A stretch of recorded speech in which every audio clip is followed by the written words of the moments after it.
are you casting with me? Or is it just me and I'm just jump in? Yeah, it's just you. I like ship you off, like let you know, hey, this is the boy. Uh, Um, I'm gonna get out of the control room. Leave. There we go. yeah, again, just make sure to catch it when I say I'm gonna just throw it to a short break, so I don't just sit there looking pretty and start doing something else. I got you. Okay. Again, I'll do it right after draft fully finishes and I finish my thought process, and then I'll do it after I kind of talk about the game, and then of course because there's a little break whenever everyone's just kind of like going to get water and everything for all Mm-hmm. the players, and then just sit in lobby for a while. So, especially as a single person, it becomes a little harder to start dragging out some talk. So, Yeah, no, that's completely fine. Whenever draft is done, you just give me like a keyword and I'll just go to that graphic that I had showed you earlier. and I'll just say something like. I'll usually do a salute to end it, but I'll be like, and with that, we're gonna throw it over to a short break, and we'll be back for for the game one start of the game, and something like that. That works. Pretty obvious, like little cue. Yeah. Yeah.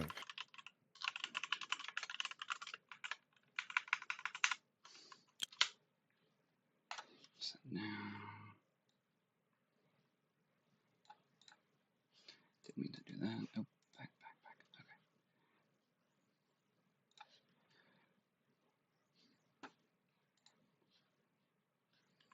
All right, let's see. Contacts.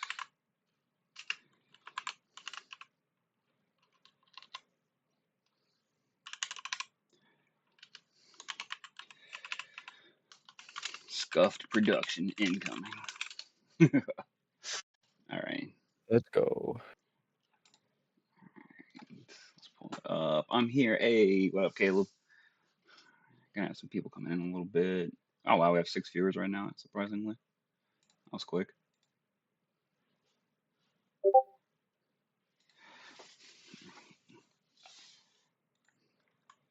Oh, we're gonna take. Thought I.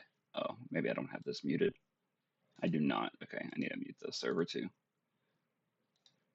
I'm surprised you haven't just put it to streamer mode yet. I'm surprised it hasn't yet either. Actually, let me just have it do that.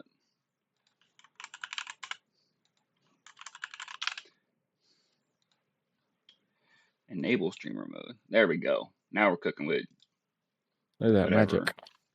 whatever we like to cook with. Okay, there we go. What up, Marco? Adam is my goat. Adam is in fact my goat as well. Let's see. Now we're just waiting to get into game right here, and then we will be good to go. Get started drafting. Let's see what we got.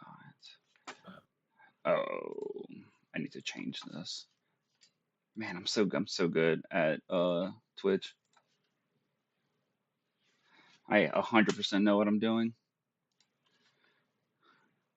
It's a learning curve. It's a learning curve. All right, edit. Okay.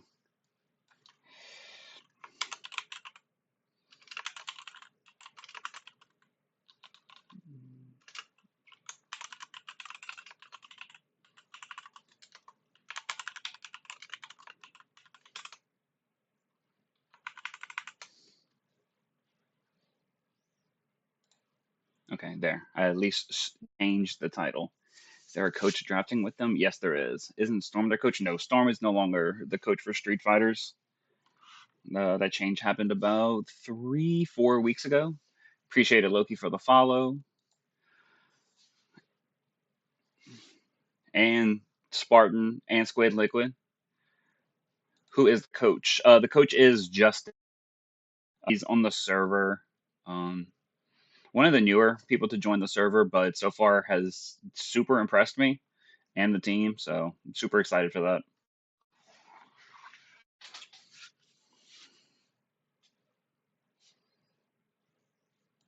The Dino Dance.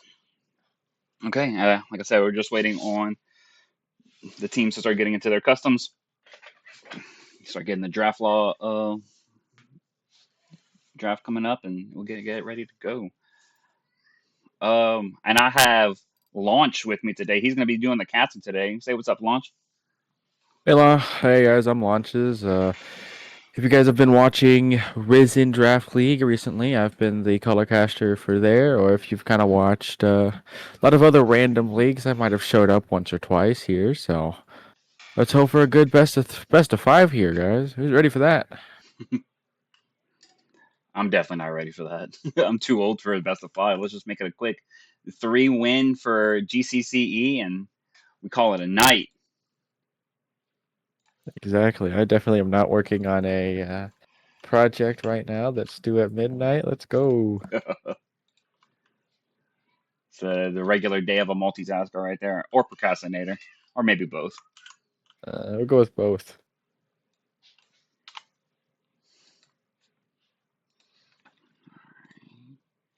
Doing the posting to the social medias thing right here because I got off of work myself not that long ago.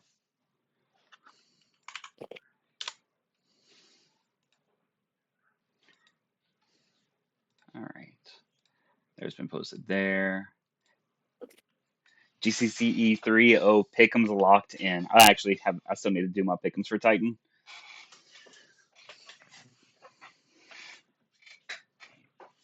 They just started doing the pick'ems earlier today. Appreciate it, Loki. Hope y'all have fun as well. Uh, oh, 1 second. All right. If you hear kids in the background, those are mine. I do claim them. Let's see. Let's play a little music while we wait. This will I'll say be. for anyone watching, if you see that team comp, Gallios, Smolder, Tompkins, Volibear set, I'm sorry. I hope you go and yeah, stuff you can't say, but lose 3-0 because oh my god, that is the worst team comp I have ever seen. While it is via well, yes, each person can have a role. I don't know why you'd ever do that. And this protect the president comp is gonna get rolled over whenever you have a Trundle Tristana on the other side. And Smolder's not going to play the game when Akali just goes into Shroud, one taps you, and then what? What damage do you have on the other side? You have none.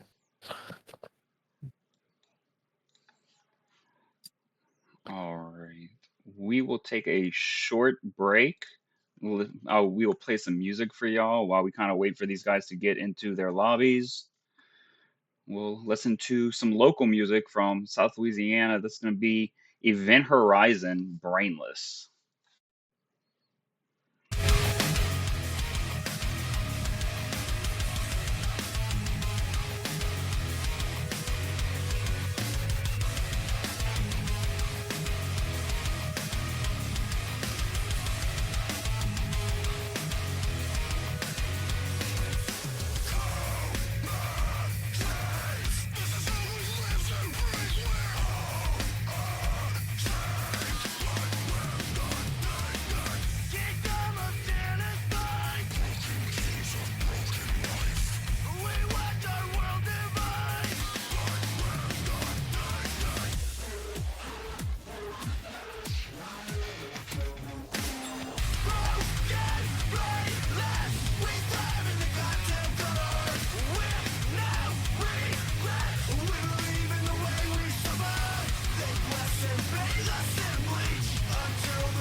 think I did something bad.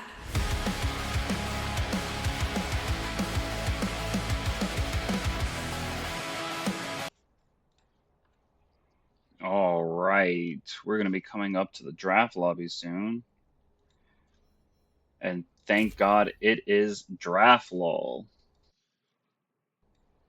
Whoa.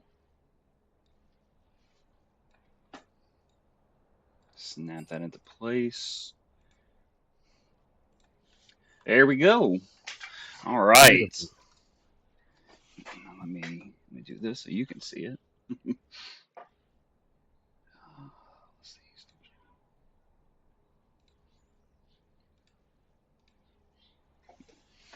There we go.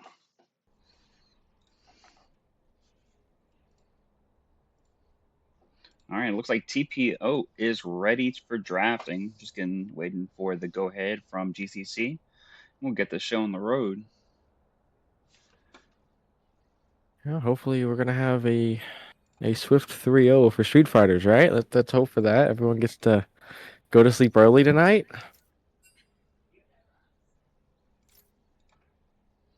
All right. Oh, looks like we have now started the ban phase. Here we go. And a Nocturne first ban here with an instant Karma ban coming out from the side of GCC here. I guess they are very scared of that Karma being picked out. Still been very good in this meta, though I would say that it's a little less on the prominent side here. Very quick Aphelios ban as well. I don't really see Kawhi playing too much Aphelios recently. Actually has a negative win rate, so but still going to be careful of that pick there. Braum coming out as well. Braum's just been a very good pairing, especially with the Lucian, with of course the traditional Ashe. Still very popular there. And the Aurora and Orianna bands, of course, Aurora can be that mid top flex there, but with that Oriana still very strong. And the Melt first pick pretty quickly right there as well. Not a delay in sight right there. Decides, you know what, we want this champion as quick as we can. We do not want it to be going over to GCC at all. And I mean, Mel is just so strong, right? Her reflect can reflect everything that's a projectile. Anything that can be reflected by Yas or can be gone away from a Yasuo wall. Mel says, haha, it's actually no U card. It's just a Nunu reverse. And a Hui coming out here as well. Okay, now I start questioning the GCC draft here. A Hui, I am assuming that that is going to be a Vagar ADC or APC in this case, which I don't ever like APCs. But a Hui Vagar, that's a. I'm looking at a very heavily AP comp here. I would assume a Galio being picked over from TPOK is a very good pickup here, just because you want that AUP scaling, you want that Hollow Radiance very quickly. I mean, that's so much AP damage already on the side of GCC. Your support's probably going to be a AP or probably a tank, right? So you're not going to be too scared of that. So that's going to be very scary to see. Maybe we're going to see a Galio ban if they don't want to pick it up. But okay, Tristana and Urgot. This Tristana, I am a Tristana man. I love the Tristana. Tristana's very strong right now.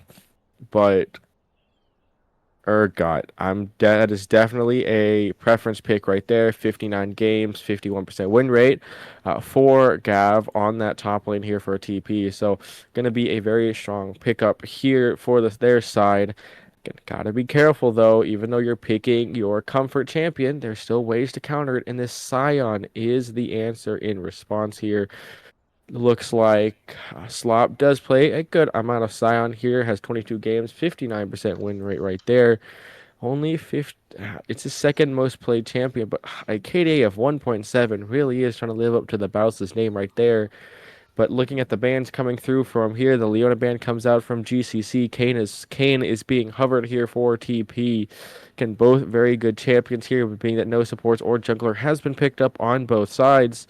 The Leona, of course, is going to be really good for that Vagar to guarantee the cage, to guarantee the ultimate, because of course his combo is the hardest combo in the game.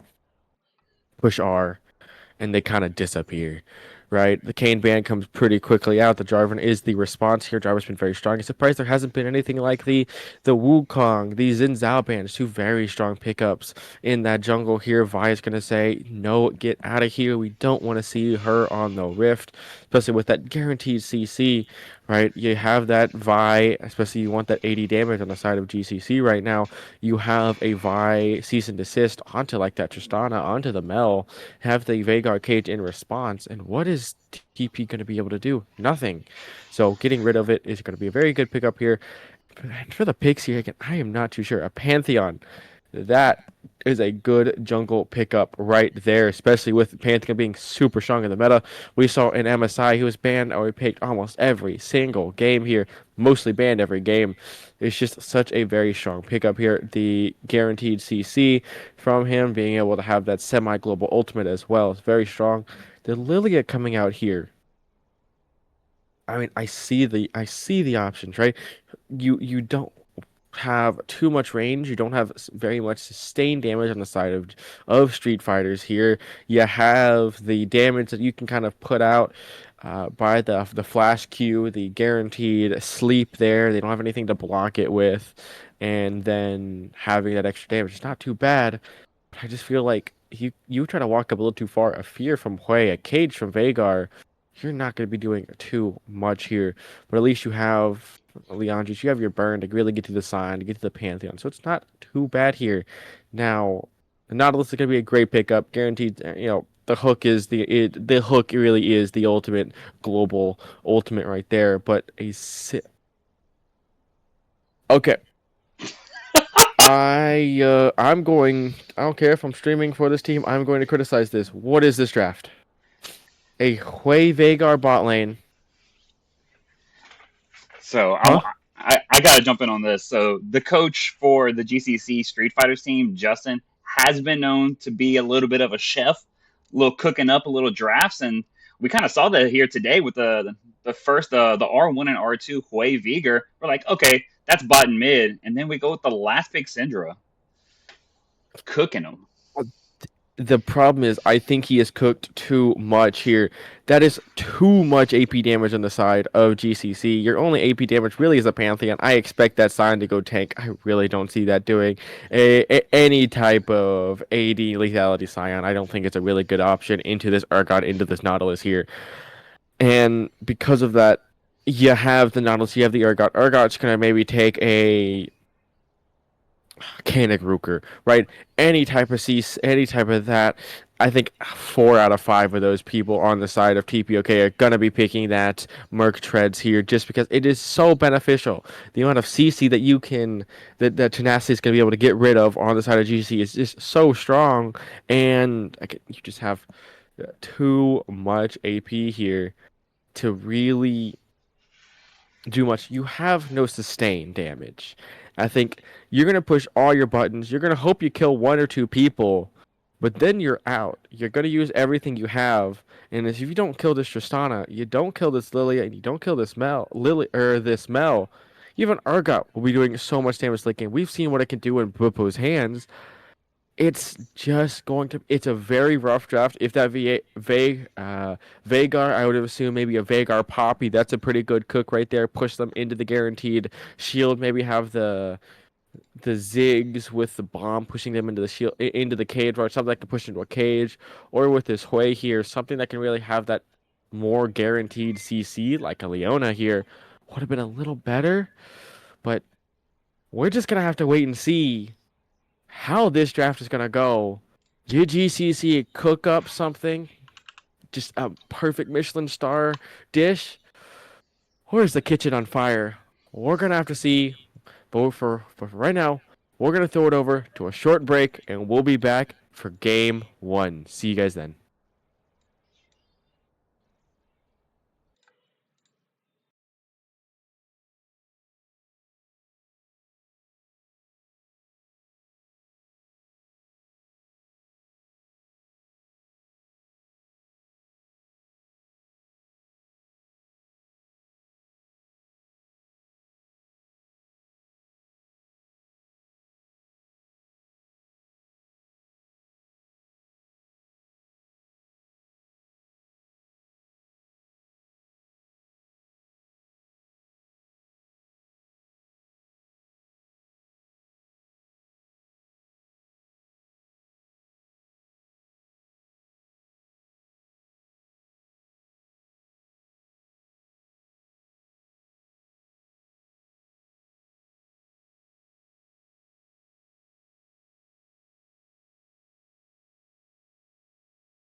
All right. So while we wait for the game to start, we're gonna play out some tasty music. And as soon as this song's over, we pretty much will be in game. Hope y'all enjoy. This is gonna be Drop Dead Gorgeous, 6 feet. I think I did something bad.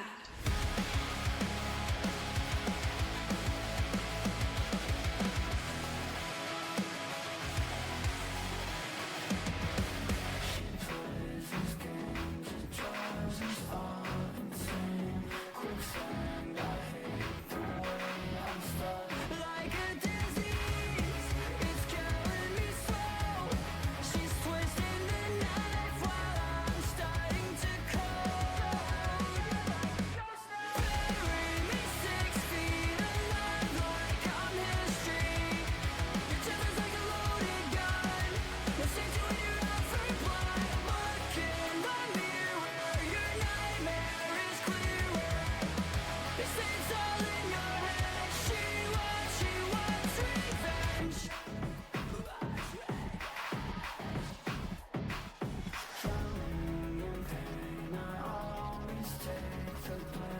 She says I've changed, I'm still the same. We could eat close, my body's run cold. So lower the coffin, I'm ready to go. Bury me 6 feet alive like I'm history. Your temper's like a loaded gun. No safety when you're out for blood. Look in the mirror, your nightmare is clearer. They say it's all in your head. She wants revenge.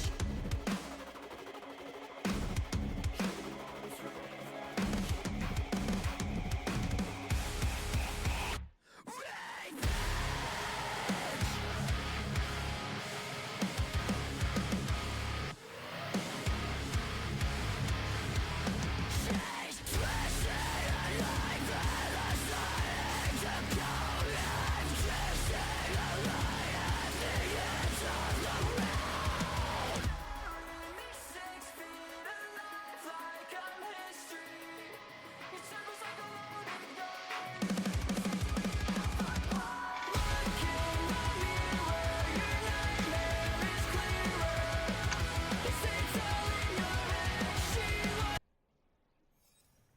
She All right, we are jumping into game as we speak. Let's get everything situated. Let's get this off. And there we go.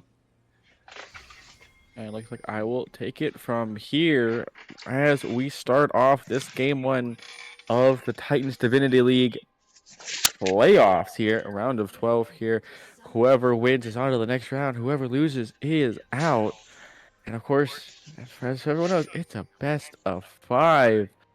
So we could have a very banger best of 5 game, get that silver scripts playing, or we might just have 3-game upset for one of these two teams. Yes, and I do see a longsword I am not liking. I think that the side of GCCe really needs a little front line right there, and starting at longsword, it's not going to be as pretty. I understand every top laner that plays Scion wants to really copy that bow strats, but it's not always what you want to be seeing here. And it's going to be interesting. I wonder actually if GCC has actually spotted this. They do have a ward there, but did they walk around it? I think they have spotted it as they are walking the long way around. We'll have to actually see here. But as you can see, that this is a Hui APC Veigar support. Veigar's just hoping to get as many stacks as he can to be useful in this later game when he has items. Of course, remember, he's not going to get anything early in this game here. It's not he's going to be doing no damage, right? He's not going to be having extra AP. I mean, his first item is probably going to be Ludens, but it's going to be so late in this game here, of course, with supports getting no damage. And already, as you can see, this Urgot getting damage onto Slop here on that Scion. No CS just yet, but again, I think overall, I don't think these lanes are going to be too off. I don't think unless someone just takes this a horrible trade that they really shouldn't be taking, they'll be pretty fine overall here. But again, double AP bot lane plus an AP mid can be very detrimental. Of course, in this mid lane, you're gonna have Mel kind of losing out a little bit early. Yes, you have your Q up, and it does quite a bit, but having that Q shove by the Sinja can really take away her health, and of course, she's just going to be doing so much there, just like that. You walked into the root right there, and as I speak that, you are already very low, and I'll probably have to TP back, and that's not pretty, and that's going to be putting, as I say that, I look back in mid lane, Nightmare is very low, actually coming, has a little bit of mana left, but has to be very careful. Both mid laners are really using their health right now for that. And of course, here we go. See the Pantheon here flashes in to jump on top. Flash away by Nightmare to get away and just live to see another day. We'll have to use the TP back in, but a flash for flash here is not too bad of a trade, but I think Pantheon would love that flash a little bit more to really have a successful gank here. But I say that Slop is very low, has to be very careful. Cage does miss in that bot lane, so they don't get anything out of that. Knock up here by Slop to try to get just a little bit damage, trying to get any CS he can get away from this kind of... Yes, Urgot is... The range isn't too much, but he's still a ranged champ, so you have to be careful. Ooh, does get the dragon, or sorry, does get the cannon in the end here. But while this game has kind of like slowed down here, I'd love to see how these teams will be playing around these objectives, right? Will they be going for the dragon stacking? Will they be kind of saying, you know what, we're gonna want more turrets, right? Focus on that. Focus on maybe the grubs for the trade here. Maybe if dragon is not taken right off the bat at that 5-minute mark here, looks like Funny Man is going to be walking up to that lane there. Can you really got to be careful here? Does get that. Oh, knockup does come out by Slop here to get a little bit of damage, but Slop is going to take some in response here. Does get the level up, so does get a little bit more health to himself. But again, the biggest problem though for that bot lane is you're not going to be able to get the stacks that you want from the minions, right? You're going to have to be hoping to hit people with those abilities. Wall Street is here on that Lilia back to make sure that their team is not going to be pushed back too far, dragging up in that 17 seconds here. So they will have to respect the Lilia very early take on the dragon. And Pantheon just says, you know what, I'm just going to go walk up top lane. We might even have a early gank here as well. There is a ward, so they have to be careful here. Urgot is walking down, could be spotted, does get spotted here, probably will flash over this wall. Gav does flash over, lives barely on any health, but does live in the end. Flash used by Urgot, and that's a positive trade there for the side of GCCe. Oh, a little bit of... Okay, I see the tech. I see what they're going for. They're hoping for the trap or the cage into the CC of the Hui to kind of guarantee some CC there. But I feel like there's some that are just a little better, right? You have that like Zillion, the Zillion Vagar combo to put the bombs in the center. I'm looking at this. I'm just reminded. I'm pretty sure I've seen this Hui Vagar combo in one of the Chinese TikTok videos. That is just, oh my god, look at the best Yorick Zillion guys trust, or some one of those type of videos here. That's what I'm seeing in his bot lane. But hey, as of right now, they are winning out. They are 9 CS ahead here, and they're a bit healthier too. Oh, Gav jumps on to Slop here. Slop has to walk away. Does have the ultimate available. Lilia is in the area. Can try to flash over the wall. Slop's staying really low. Oh, actually gets the ultimate down. Going to be able to kill Gav. And Lilia's just watching in the background.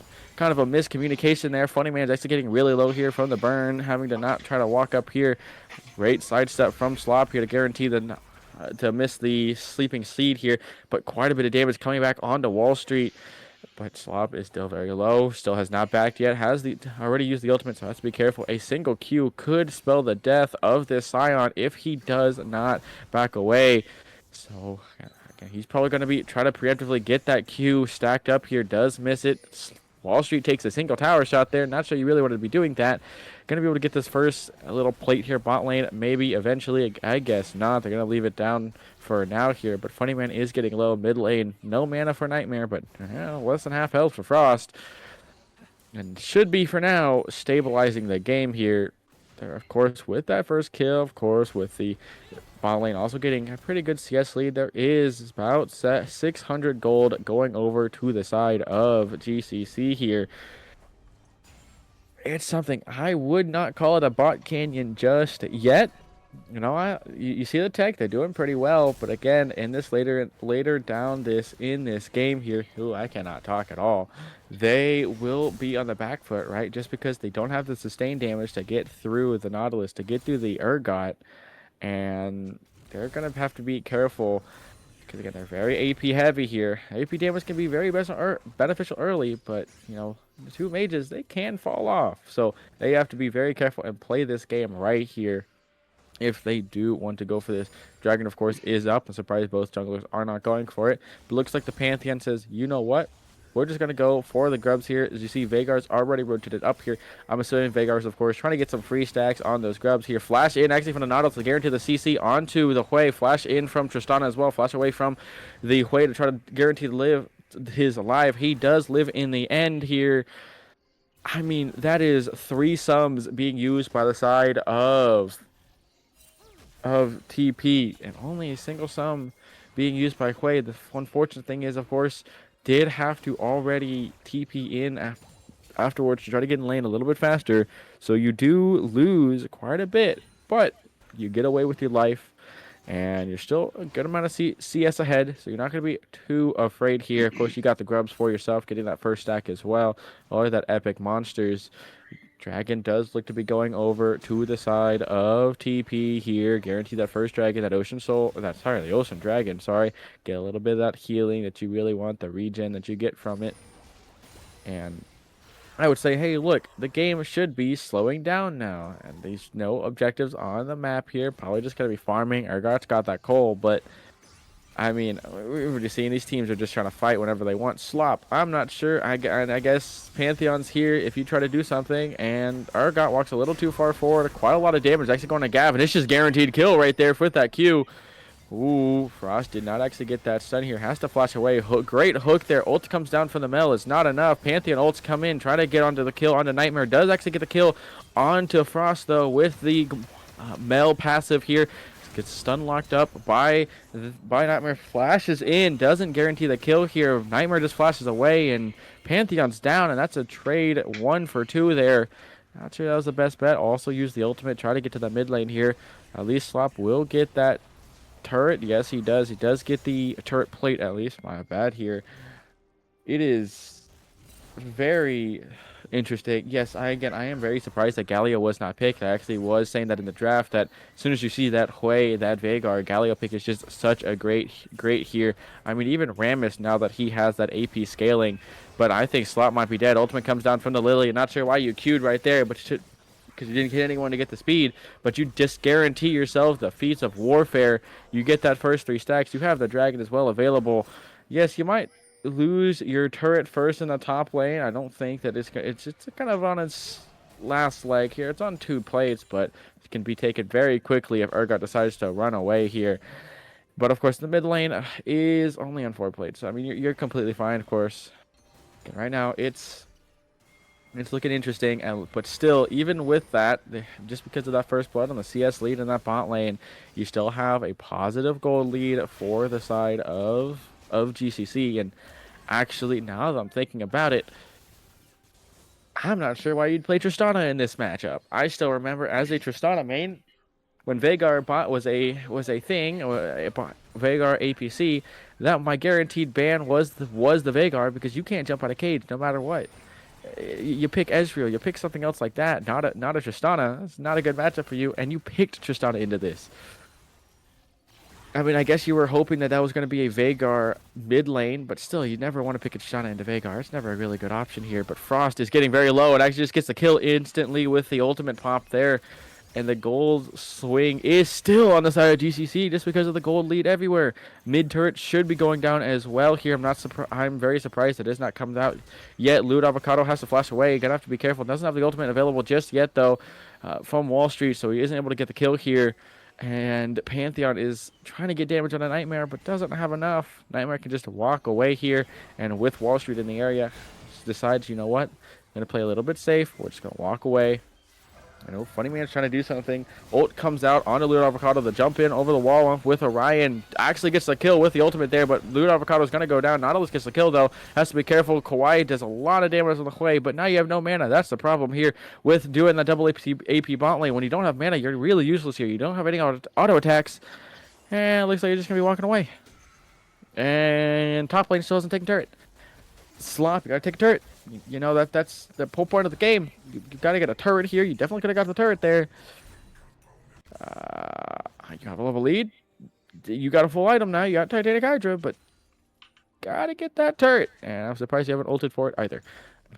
But with that, the gold lead is now even here. They have slowed it down.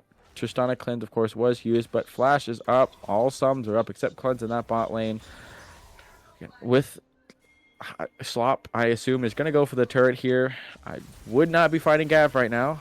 You're going to get the flip around. And I'm watching a Scion just tank so much damage here and not take the one thing that's standing in his way. I'm not sure what he's doing. He's trying to guarantee the kill, trying to look cool, but you don't need that. Here comes the ultimate flash away from both players to get in. Gav's got to be really careful here. Both have to be, because of course they execute range, and never mind, the Scion damage with the Titanic Hydra is just enough to kill off Gav before he gets into that execute range.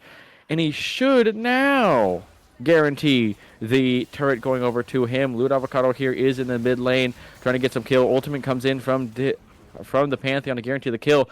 Lewd actually takes it even after the ultimate from Frost. Little miscommunications there, but now gold is, of course, 2k over to the side of.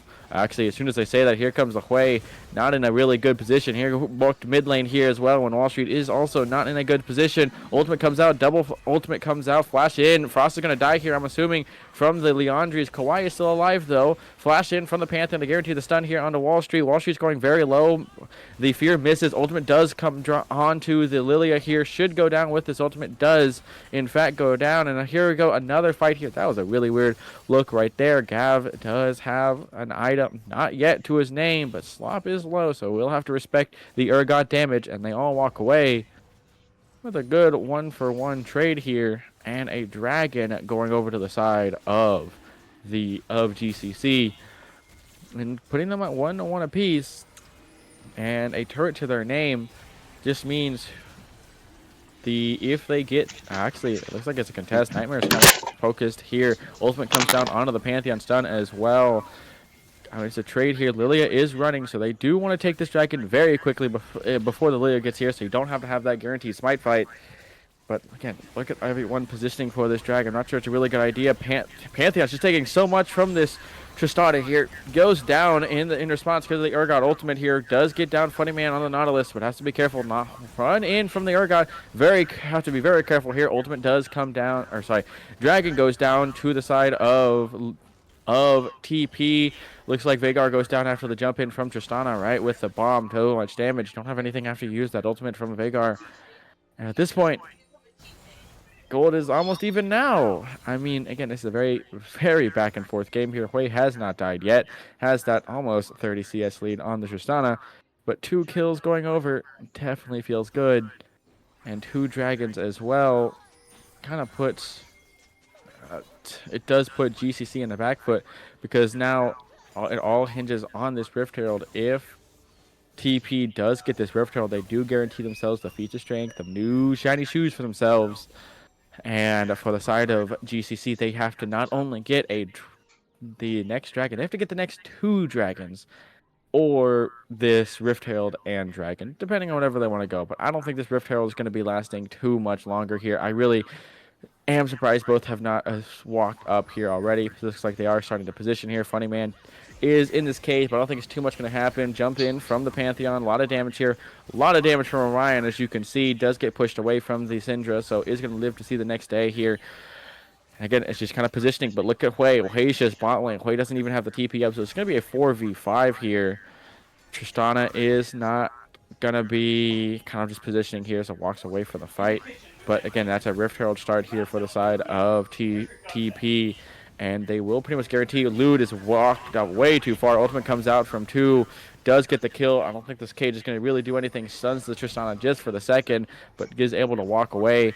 Slop is in a very precarious situation. Don't think you want to be here when 3 members are around here as well. Ultimate can come in from the Lily to guarantee the CC. Ultimate comes in from the Urgot to guarantee it. Ult comes in from the side to try to walk away. There blows up the Tristana here from 3 man in this mid lane here. Funny Man wasn't able to do anything, but Slop goes down. And surprisingly still, there's a gold lead to the side of GCC because of that bot lane turret, but it's not going to be lasting too much longer here, especially because now feet have gone over to the side of TP. And this game has just been continuous. Over now, a kill a minute. Oh, fuck, what And happened? I don't think it's going to be slowing down too much. But fortunately, in this bot lane, you still have a 1-hole-on-1 Hui. You need him to be doing a lot more. This 3-2-1 Tristana's going to be feeling a lot better. This Mel getting 3 kills. I mean, it is a 6-2 mid jungle duo right there. It feels pretty great. If you are TP, you're seeing Lude walk him to the place he shouldn't be. Orion actually very precarious. Not sure why you want to be walking up a little too far here, just because the Veigar is in the area. Good Veigar cage could have spelled the death right there, especially with the ultimate being up for Lude Avocado. But in the end, just decides, we're gonna back away. Ryan just again, he can dish out a lot of damage on the Tristana, but a single cage can spell the death of a very squishy ADC. So has to be careful here.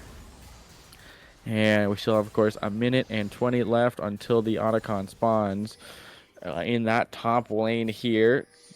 So I'm hoping to see both teams actually start putting wards around everywhere. Also, like, if I'm looking at this Veigar vision score, I think you got to get that a little bit higher here. Wall Street is trying to jump onto here. Flash in from Gav as well. Ult from Pantheon comes in. Flash away from Slop as well. TP in from the Syndra to guarantee to try to get some kills here. Ultimate not used by Wall Street just yet. Wall Street does go down after using ultimate, so no use from there. Gav goes down as well. Doesn't actually get anything out of it either. So 2 kills going over to GCC. And that's putting themselves in a pretty good situation. Nightmare isn't going to be doing too much to this turret. You are just an AP Mel, and you don't have that AP scaling. Really, you don't have enough AP to really get through that turret just yet here.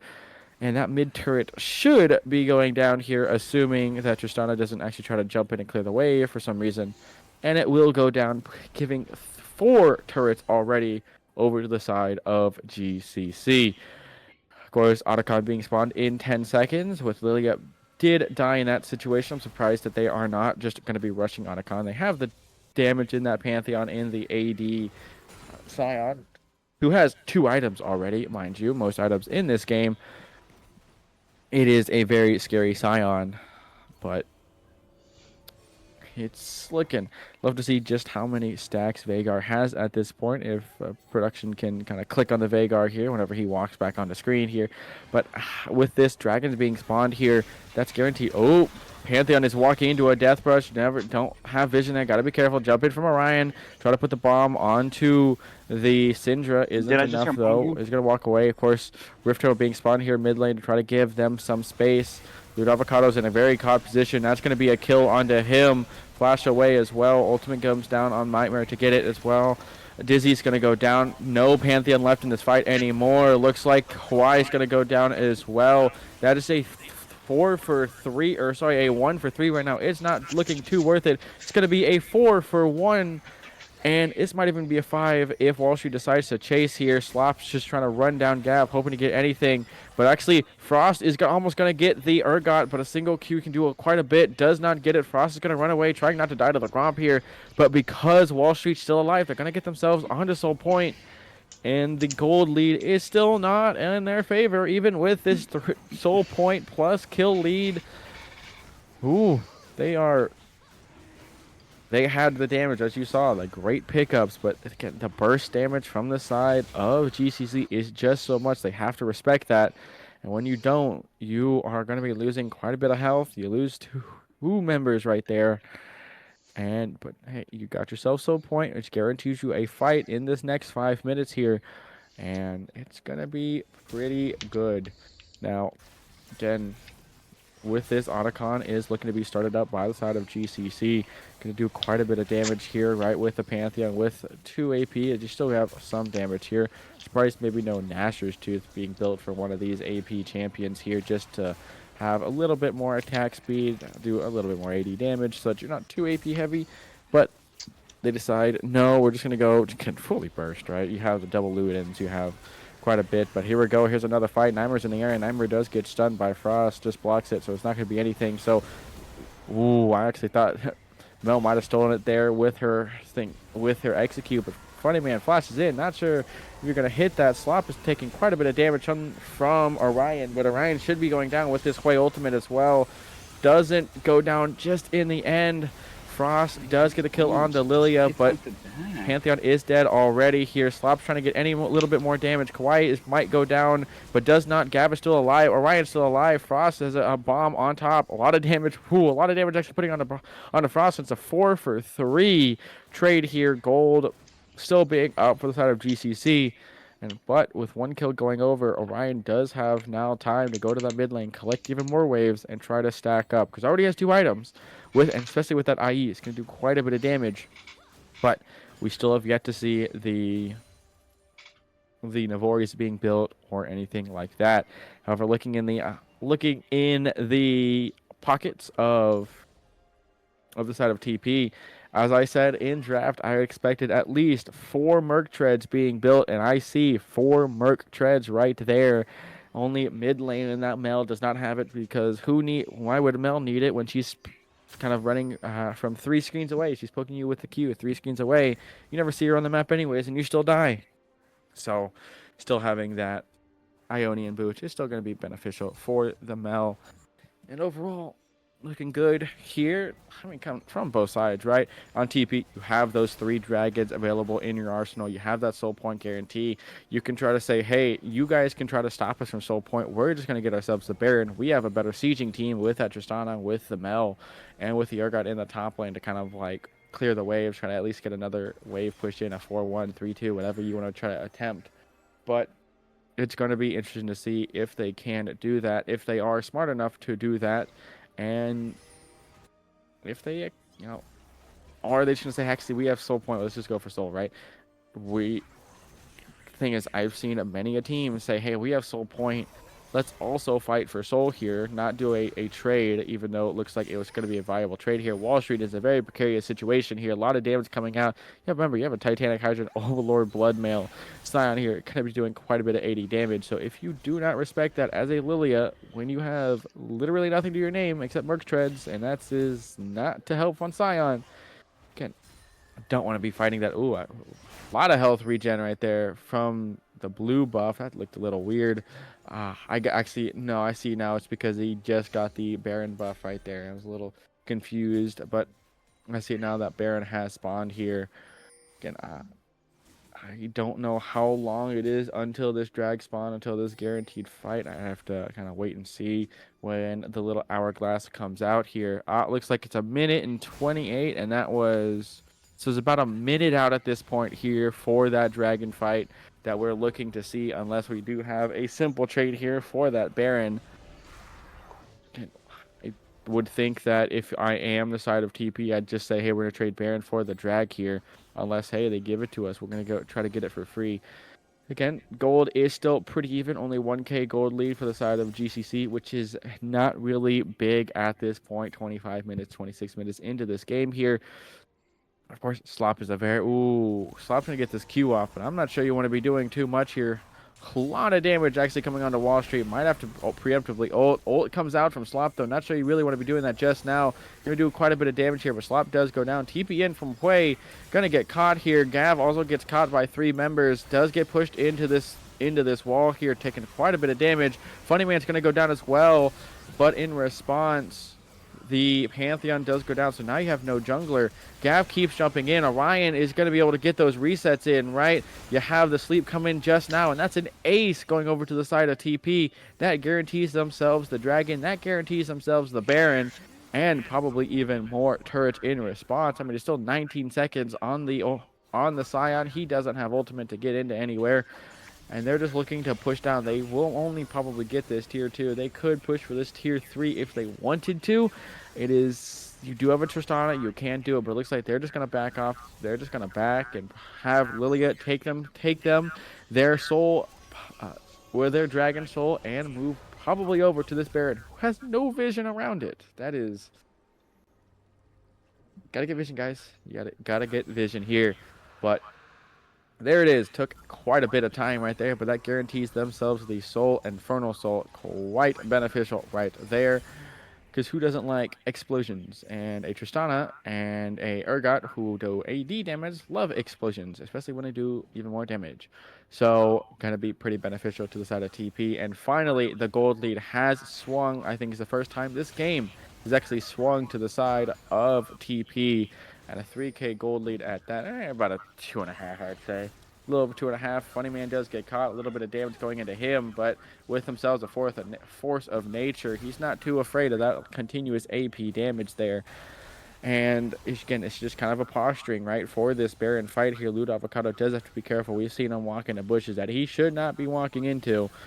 And of course, with the vision score being 12 less than his opponent, again, wanting to have to really be putting more wards down than he is already. But again, it's not expecting too much from a Veigar, right? Veigar support is your entire thing. It's just you're hoping to put down a cage, get that CC in, and maybe eventually get a good ultimate down when you have enough stacks here. Ooh, as you can see, Sion's really jumping in here. Slop is kind of caught out here. You have 2 here. Ultimate comes out to try to get out of this fight here. Oh, but Gav actually blocks it. Really good block right there. Guarantees them that Slop should go down. And if Slop goes down, Flash, okay, that was a really weird Flash. And also Blastcone was a little off as well from Funny Man, but they guarantee their kill onto Slop. Kawaii goes down as well. Flash used by the Trishana Cleanse as well. So that's 2 already going down for the side of GCCe, and that guarantees themselves the Baron, just because I don't think this Pantheon is going to be ulting in to try to steal this Baron, because they have no vision around it, and Pantheon's bot lane. So this should be Baron going over to the side of TP with that Baron, with that Drag Soul as well. It's looking more dire for the side of GCCe. Right, we saw, yes, the spot lane did do pretty well here in that early, right, that synergy, but this 6-2 and 7 Tristana, 9-3 and 7 Mel, which to be honest isn't really doing anything just because Mel's just stealing the kills on the executes. And of course, this Lilia, though, has been doing so much work getting into these fights, has made some misplays, right, walked into some fights, shouldn't have, but is still doing pretty well for herself. Only 3 kills, only 3 deaths to her name, so she's not going to be too pissed off here. And does have to get more wards. I'm looking at that. That's 14 CS for a jungler. Come on, you got to step that up. You really should have at least half of your support here. I love how Tristana has the 3rd most vision score in this game. But again, with Funny Man here as well, Nightmare here as well, they're kind of just pushing in these waves. Guarantee that sitting gold right there with that turret. Oh, Wall Street walking up to a bush. A little scary there. Frost does quite a bit of burst damage, but again, when she loses her combo, she's out of the fight for a little bit until it comes back up. So has to be careful. Gonna have to back slowly here. Urgosh is in the middle. Here comes the flash in from the Nautilus. Guarantee the kill onto Frost here. It looks like the Sion is slowed as well. Has to only ult a little bit. Isn't enough here. Gav does not take any damage. Is eventually going to go down here. Does get the kill. Frost is going to go down as well. Lilia has back to try and stop this push in this mid lane. Top turret's going to go down. Going to be pushing for that tier 3 as well. And I'm surprised there's no one that's been TP. Nightmare has... Oh, actually, it should be a kill. Yeah, that's just a kill onto Lude. Avocado here. Ult comes down onto from the Lilia here. Guarantees the kill onto Huey, and they're just losing this top lane turret. They have the Baron minions as well. You have a Tristana, you have Navori's on her as well. These turrets are going to go down, and I think that should be game 31 minutes in here. It was the game for GCCe. They were ahead the entire game. Literally messed it up just a little bit. Ultimate comes out from the Tristana, try to push it away, but with that, that's going to be game 1 of this best of 5 going over to TPOK. And now we can look back at that Huey Veigar and say they I wouldn't call it that they burnt the entire kitchen down, because they still did fine for themselves. They had positive KDA, but their impact was almost negligible, and did they did burn the dish at least, or at least the pan is on fire. And I think that GCC will have to be going back to that drawing board, as the lack of AD damage, as you saw, was just they couldn't do anything. Maybe a Caitlyn would have been a little better here. Just something that had that 80 damage to kind of sustain in those fights. Because yeah, they had that burst, but after they did that, there was no damage afterwards. Especially that fight around the dragon was not too pretty here. But congratulations to Team TPOAK for their game one victory. And with that, let's everyone viewing here get some water, get a little snack here while we wait for the game two draft to begin. All right, we're gonna get a little music going on again. Let's see what's gonna not get flagged. That's the real question. Anything by the Fat Rat. Let's see. Okay, here we go. I typically like to go for local talent because there's a very big chance they don't copyright anything, like they wouldn't strike it. So this is gonna be Swamp Stank, the list, while we look at the victory screen.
Laid up with her, soothing lavender, white nail polish, stained and flawless. flawless. My highs and lows be my methadone. I don't want it if I can't have you. Crawl under my skin.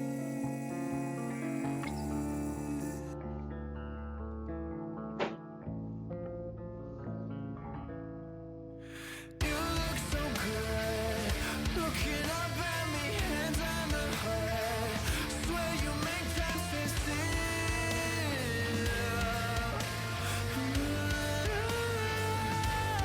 Go take the wheel, lose yourself, crush out, fucked up off a thrill. Die with me every night, dying and live.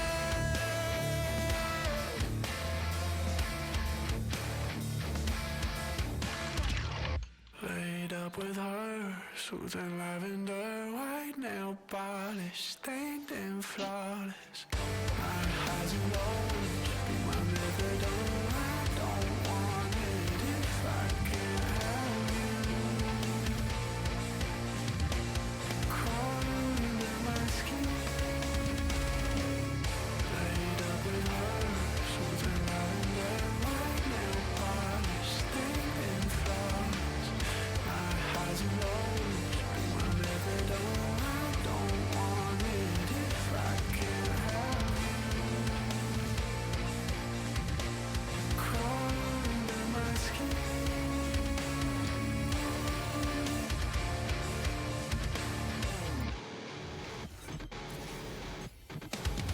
Here and you're gone, in the blink of an eye, not for long. 'Cause I just pulled out my phone.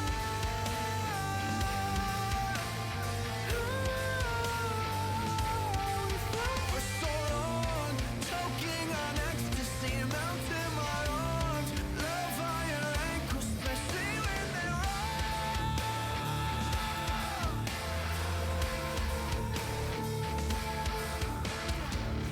Laid up with her, soothing lavender, white nail polish, stained and flawless. My highs and lows be my methadone. I don't want it if I can't have you. Crawl under my skin.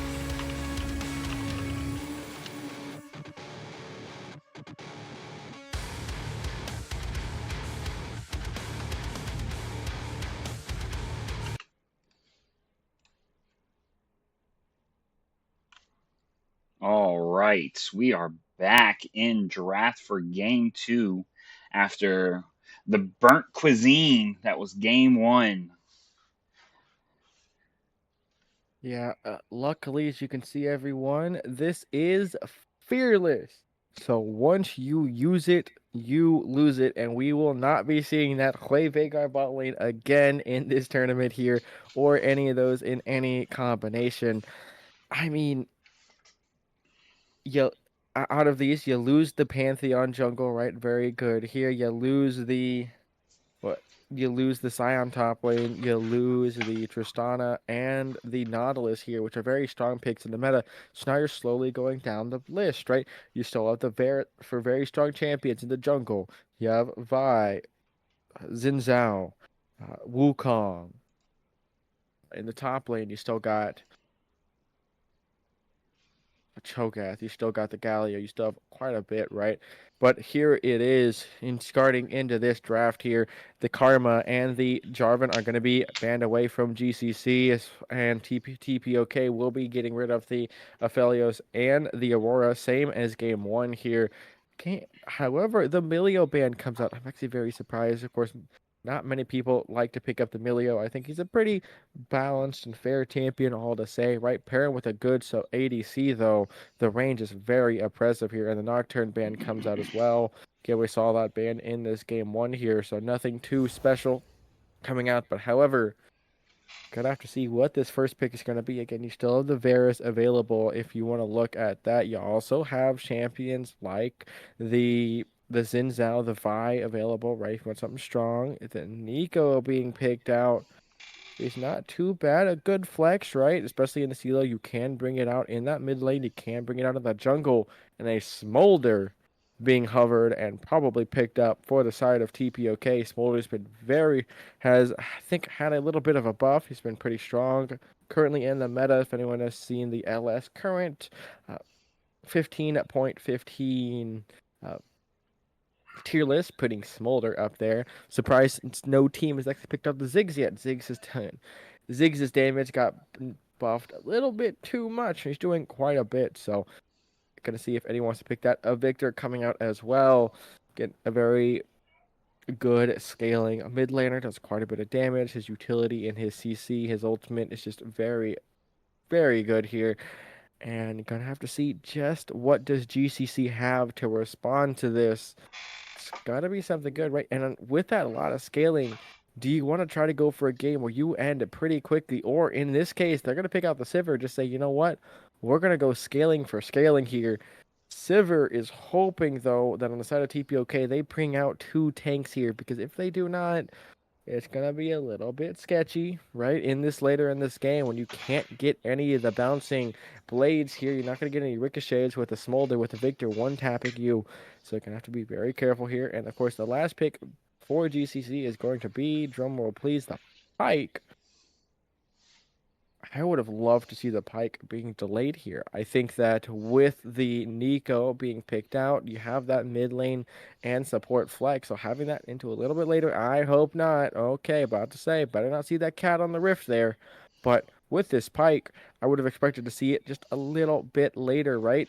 I don't think it would have been banned out. I think that having that Nico as that potential support pick and picking up the mid lane, which you've already seen on the side with the Victor, leaves less on the board for you to have to pick and gives them a less idea. And I think it would have been just a little bit better here, but they decide to, no, we're just going to pick the Pike, guarantee that it doesn't get banned.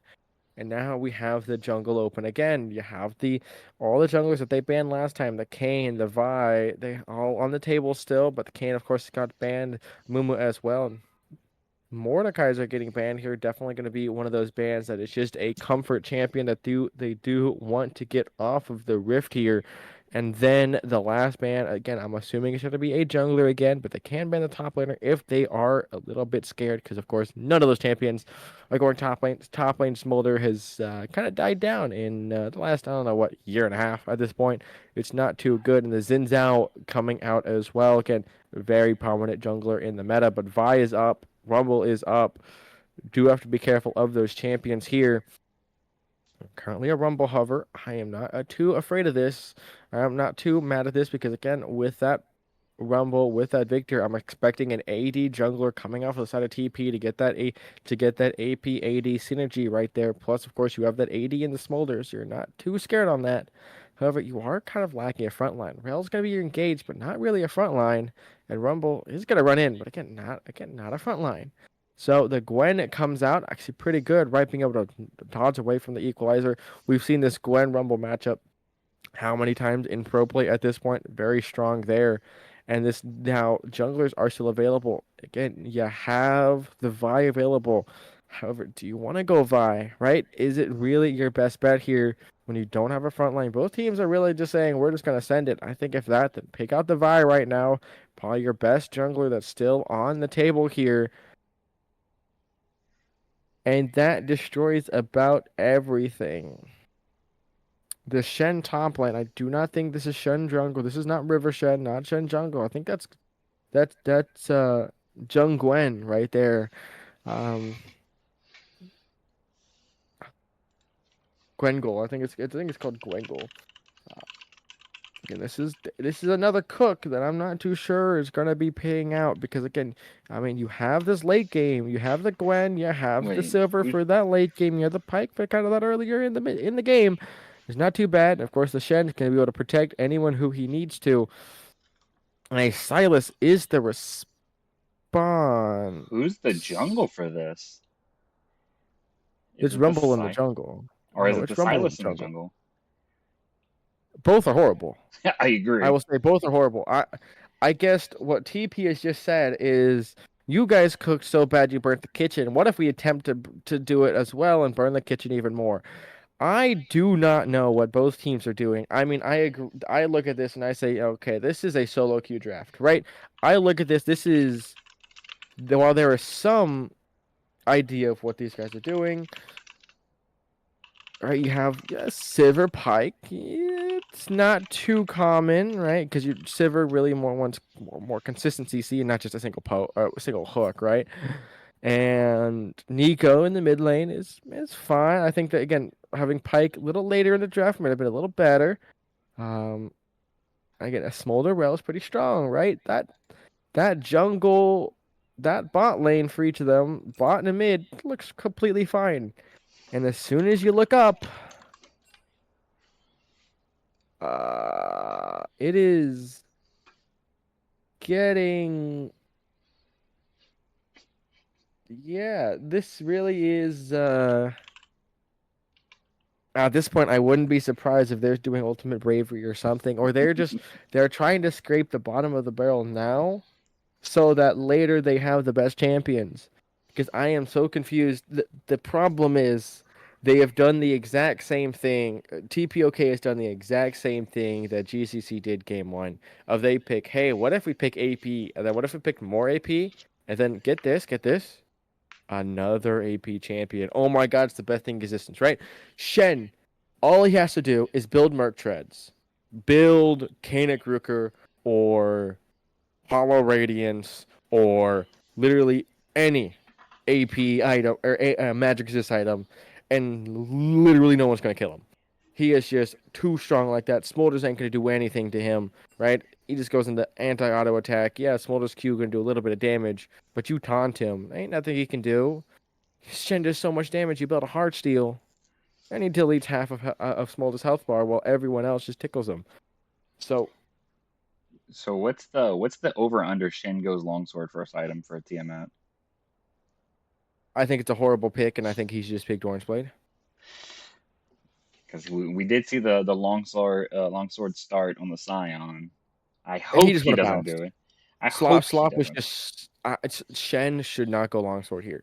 There is no logical world where longsword benefits you more than just a Doran's blade or a Doran's shield or even just having a magic resist item because you see three AP champions on the other side. You see that and say, okay, hey, it's good. We should just go full magic resist. Again, another four MR or Mark Treads are going to be so great. But again, both are trying to cook. But is this Michelin star meal? Is this a spaghetti bowl? And I got a mid.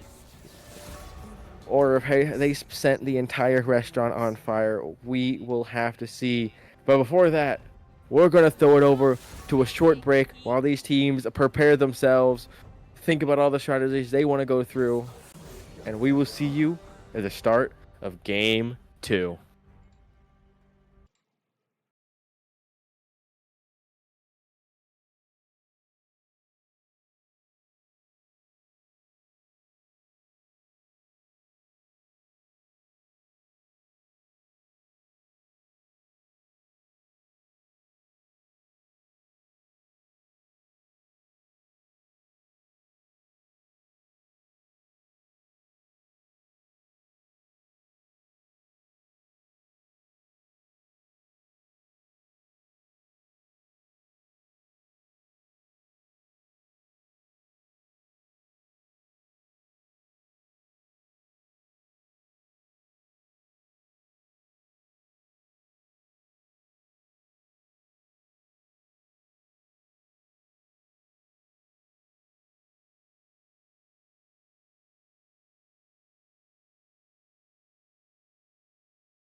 All right, while we wait for these spectator delay, we're gonna get some more local music. We're gonna get Chris Russ. If you're into the acoustic stuff, here's Chris Russ. I try.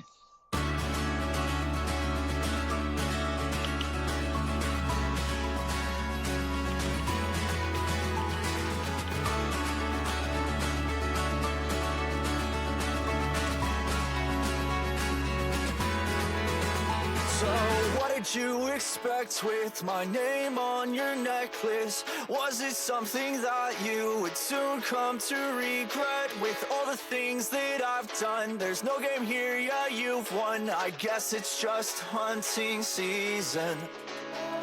And I should really take it easy on you, because we both know exactly what we've been through. So I try to forgive when I cannot forgive. Can you please help me forget? Oh, oh no, I know.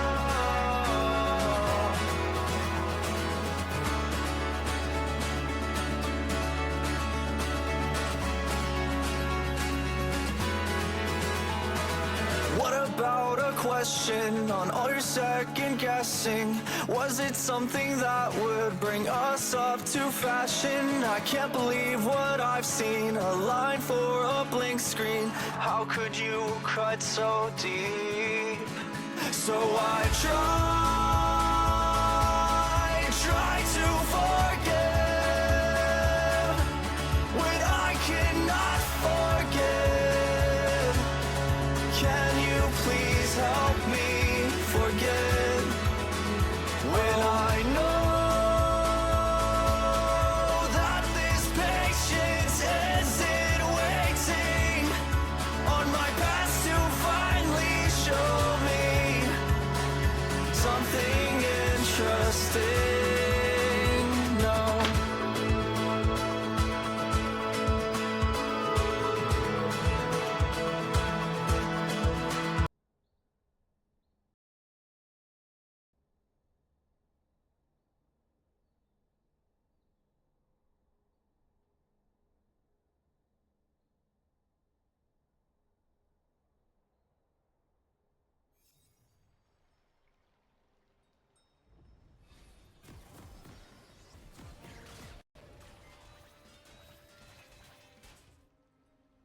Yes, here we go. Of course, GCC is going to be on that blue side. TPOK is going to be on the red side. And here we go. Looks to be a maybe even an invade coming out here by the side of. Maybe they're walking really funny right now, but maybe an invade here by the side of GCC, while just a very regular 5 point being coming out here. Ooh, nope. Gav does spot out that invade, decides to walk away, save his life, and you can see the very rapid pings coming out for him. That bot side there trying to put a ward down onto the jungle here. And look at that. A Doran shield being built by Shen and not a longsword. We have now seen a beautiful start actually from the top side of GCC here, going a normal item and not trying to do this weird AD build or whatever for a champion that, as you can see, 3 AP champion on the other side. Just go AP. But I mean, that's a good start here. It's not too bad at all, and Frost is just going to be completely fine in this mid lane for now. Of course, the Victor can do quite a bit, so has to be a little bit careful here. I don't think anyone's going to be too afraid in this early game. Of course, maybe bot lane, of course, with that Pyke can kind of jump in if they do walk up a little too far forward or get in a position just like this. Does actually dodge it, walks behind the minions. Very smart play there.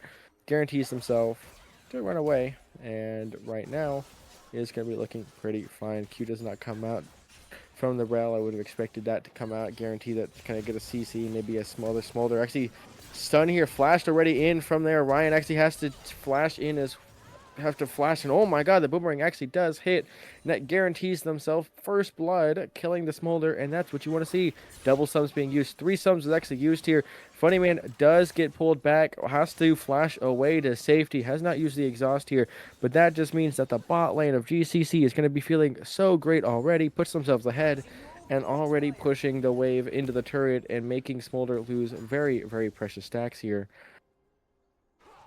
That's not too bad to see, right? You have that gold lead now. Sivir can try to get a single plate for herself to then walk away, but I'm pretty sure it's just going to be some little bit of stacking of damage onto Orion here, push him back even further, maybe even get a ricochet.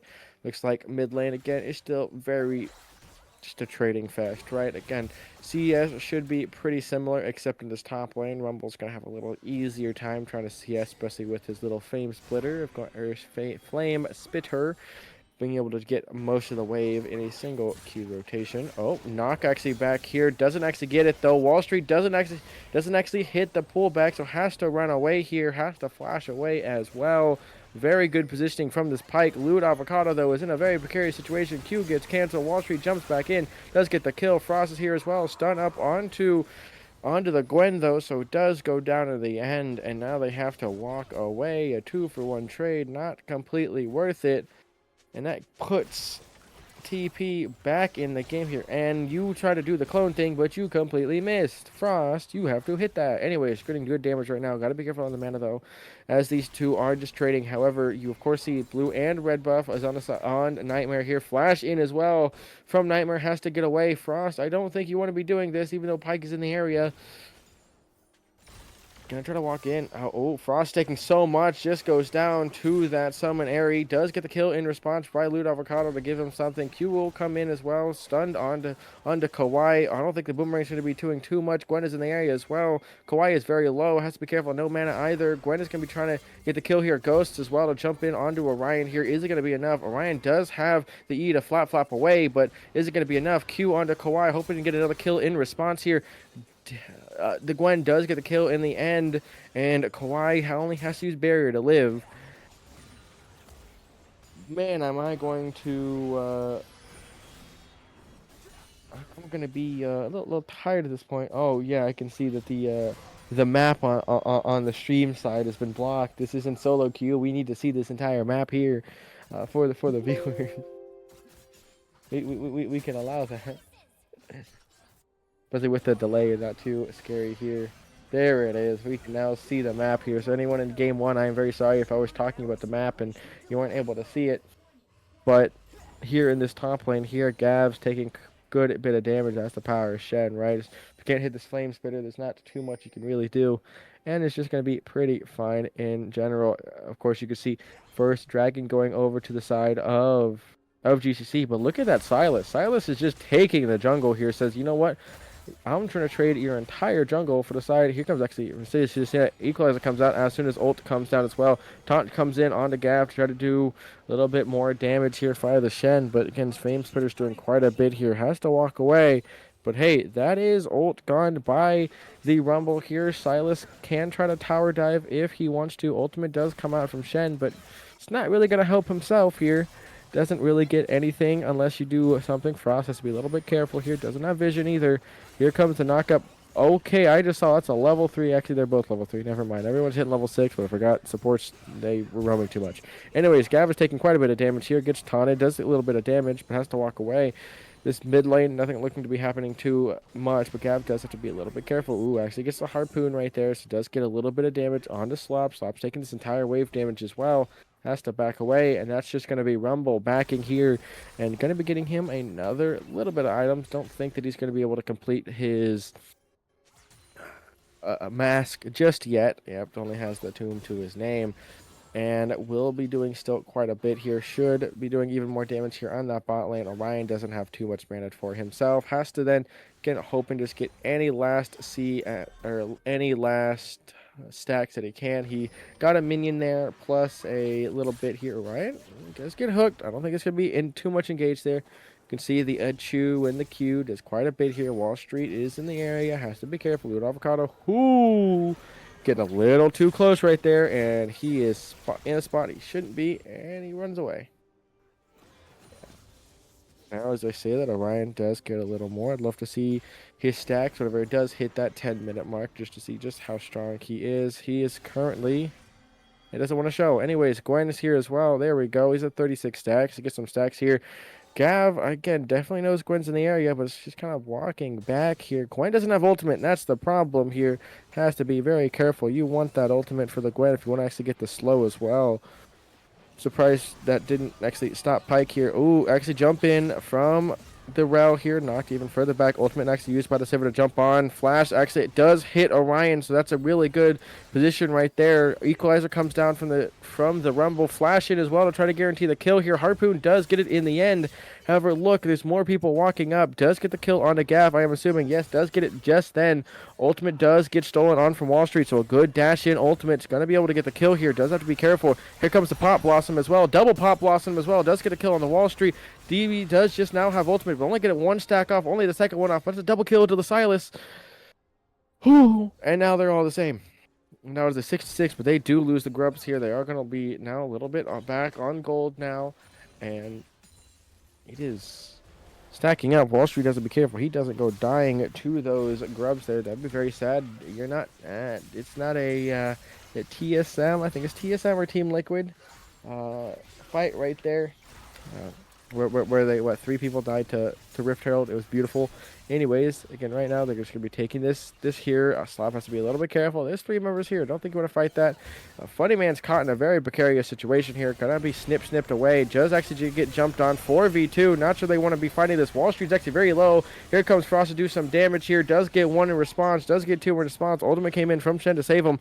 Now it is a 2v3 here, and they can jump in if they want to, but decide no. They're gonna walk away. So it's a 1-for-2 trade, beneficial to the side of GCC, and they're just gonna walk away. Frost takes a little bit more damage, and we are back to stalemate for now. Maybe rest my voice a little bit, but as you can see, that's 15 kills in not even 10 minutes. I mean, this really is. We thought last game was a bloodbath. They're really putting on the pressure here, wanting to get any kill they can. Top lane. Okay, I am assuming it's Hollow Radiant's first item. I would be very surprised if that was not Hollow Radiant's first item. So, again, that's what you want to see on the Shen here. Nashor's Tooth being built as well. Oh, Loot Avocado has to be careful. Good dash away there. Guarantees that he lives to see the next day. Mom is available here, but isn't going to be used just yet. I'm surprised. No support. Unsealed Spellbook. I guess they don't really want to have those random smite fights, you know, where actually the support steals it. But looks to be them just kind of walking away. Gwen is in the area, so we could have a fight around this dragon here. Again, the dragon stacking has not... Of course, we had last game where TP did do the dragon stacking in that game. However, now they're not. Wall Street's walking up here. He does have dash 1 flash in as well. Wall Street's doing quite a bit of damage. Ultimate from the Saber being used. Here comes Mom coming in. Equalizer as well after the TP. Actually, no, Rumble just walked down. Funny Man should be going down here, but the Gwen's going to go down in response. Has to be careful. It is a 3v2 right now. Shen is still top lane. Doesn't have ultimate. Does have the teleport if he wants to do anything. But I don't think it's going to do. Nightmare's here, though. Loot Avocado should be going down here because of that ward in the bush. Does see him out. Nightmare does not get hit by the stun, so we'll just be able to walk away. And Wall Street's going to start. And as you can see, Slap just says, you guys do your own thing. I like my turret. And Frost, you are in a position I don't think you should be in right now. TP out from the Rumble as well to guarantee that his turret doesn't get lost too much here. Frost going to take a little bit of damage from the gravity field. Loot Avocado is being a little bit iffy. Does get the kill onto Wall Street. Wall Street still gets the kill onto the dragon, though. Gwen has to be very careful. Slop should go down here unless he dashes away. He does dash away. Plot Blossom does not actually hit the victor, so just gets walked away from. And that is beneficial to the side of... well, A little sorry right there, even though Ryan did get the kill, right? Avocado should not have jumped in there. A little iffy of a play right there. Ricochet should, of course, cancel the smolder back. And that should get them a little bit more gold to their name. TB in from the top, from the Shen into the top lane. Could actually go for it if he wanted to, but decides not to. Hollow Radiance being built. Very good here because Leandre's has not been built just yet. Gwen, as it could be doing quite a bit of damage onto Wall Street here. Ultimate comes out as well. Knockup from the Silas isn't going to be doing too much. Wall Street's getting really low here. Doesn't have the flash available. Doesn't get the kill with Shen ulting in to guaranteed as well. Was not needed at all, but decides just to get the consolation prize. Nightmare isn't it? Nightmare could go down. Ignite put onto him as well. Snip does not actually hit. Slop has to go back and be very careful of the tower shots, but currently it's ahead. Kawhi already here used that, flashes away. Mom gets used, not actually able to hit. Use the ultimate, use the barrier to try to get out of this fight here, and should be able to. Great dodge here, could actually turn it around if he wanted to. Yeah, here comes Loot Avocado, flash in as well, guarantees that. The ultimate being used. Orion can just still do quite a bit because he is Smolder. Ult used, does not actually get the execute, but does not matter. And the auto comes in to guarantee and finish the kill right there. And that is 2 more kills going over, and the Sivir has yet to die just yet. And hey, would you look at that? I'm not going to cast the curse just yet. I even know it's a 4K gold lead at 13 minutes. But look at that. The team with triple AP is not winning. Almost like it's a repeated game 1. However, I'm just with them at a second the most. But the spot lane, this is what you want to see on the Sivir, right? You want to get Sivir ahead, and Yomu's already being built as well for the Pyke. Pyke's is going to be all around the map here. Surprised it's not that Umbral Glaive, but I guess if you're not afraid of the enemy team putting down a million wards, because they never do anyways, you're not going to be too afraid here. And Loot Avocado have to be careful. Wall Street does get the jump onto it. Stun comes out as well, but not going to do anything, and they're going to walk away. Whew. I have to get some water after this one. This is a consistent fight here. Ult stilled away from the Silas to guarantee that, but looks like it's just going to be completely fine. Hook does miss, but we go back into this stalemate here. But, I mean, looking at the map right now, Drag should be coming out in a little bit here. Rift Herald coming up very soon as well. Kind of want to see these teams kind of combat for that dragon here, right? You do want that dragon stacking to start here. You want that kind of extra damage that you can get from it. I am looking at it, and I'm pretty sure it's Ocean Soul, right? So for the side of... Oh, actually, I didn't see that Gav's taking quite a bit of damage here. Didn't think Slop was actually to do too much. Actually doing... Oh, my. And that should just be... And if Gwen just wanted to kind of push ultimate, does actually push ult to try to get the snip. Equalizer comes down, and the little snip right there does get it in the end. As soon as I say that Orion's going low pretty quickly here, we'll have to go down, but I think Wall Street should be dead. Plot Blossom is available, doesn't even have to use it. Shut down going over to the Silas here. Feeling pretty good. 8 kills actually already to the Gwen here. Frost has to be a little careful. Doesn't want to die. And as of now, that should be Rift Herald going over.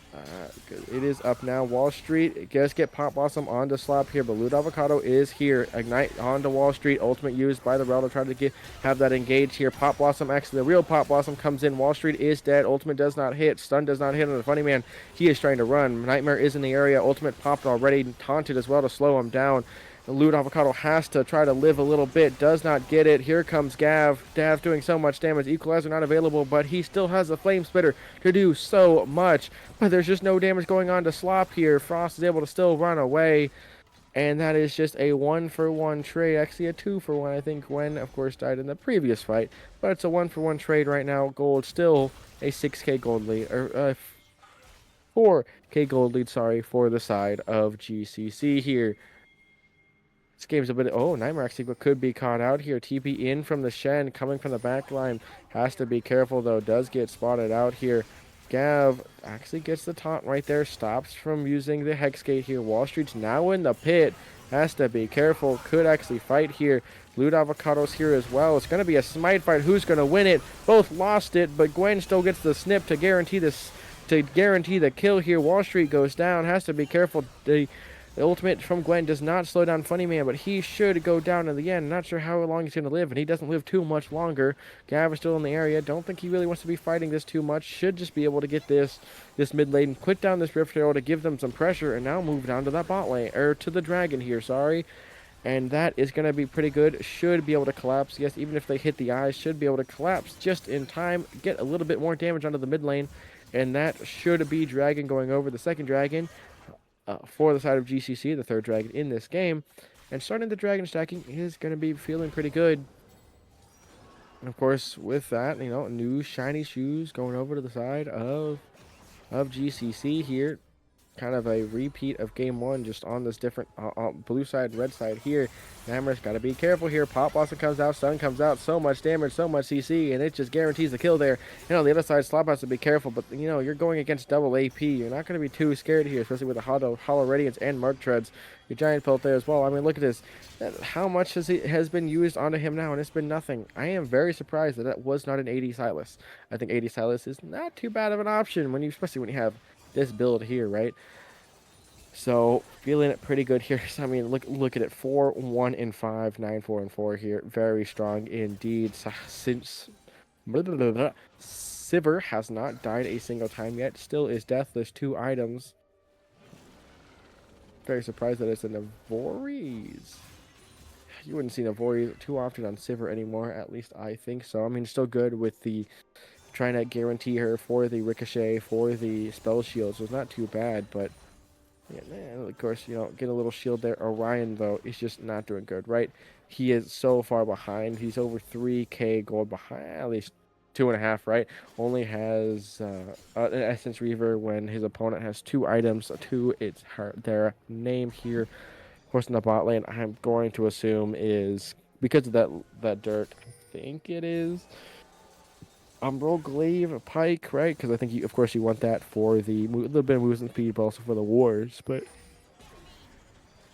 who knows? I could be completely wrong.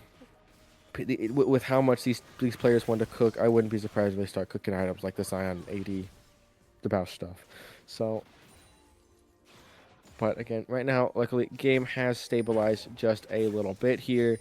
Otacon will be spawning in that 40 minutes. Nothing too crazy just yet. Of course, it's Hextech Soul. I don't know why I said previously it was Ocean Soul. That was my bad. I saw bushes and I saw, oh, here goes Pop Blossom onto Orion. Does actually have to flashed and barriered out just to guarantee that he gets out and lives. So no sums over to the ADC here. Gonna be feeling pretty good here. Avocado is in a precarious situation. Kawhi is actually really low there because of Mom. Ultimate does not come out. Actually gets killed beforehand. Wall Street trying to get anything in response after Ryan goes down. Ultimate comes out from Slop to guarantee that Dizzy still alive as well. And then Gav is going to try to chase, but it's not going to be out too much. Oh, it's Dibsy. Okay. Okay.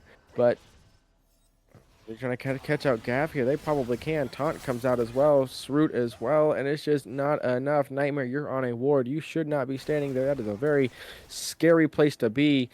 And that's just going to be Anacon going over. You have a Gwen with 2 items. Going to be doing quite a bit here. There's no ward in that one, so there's going to be some poke on the slot, but it's nothing. A tunneler being built. Not sure why you want that.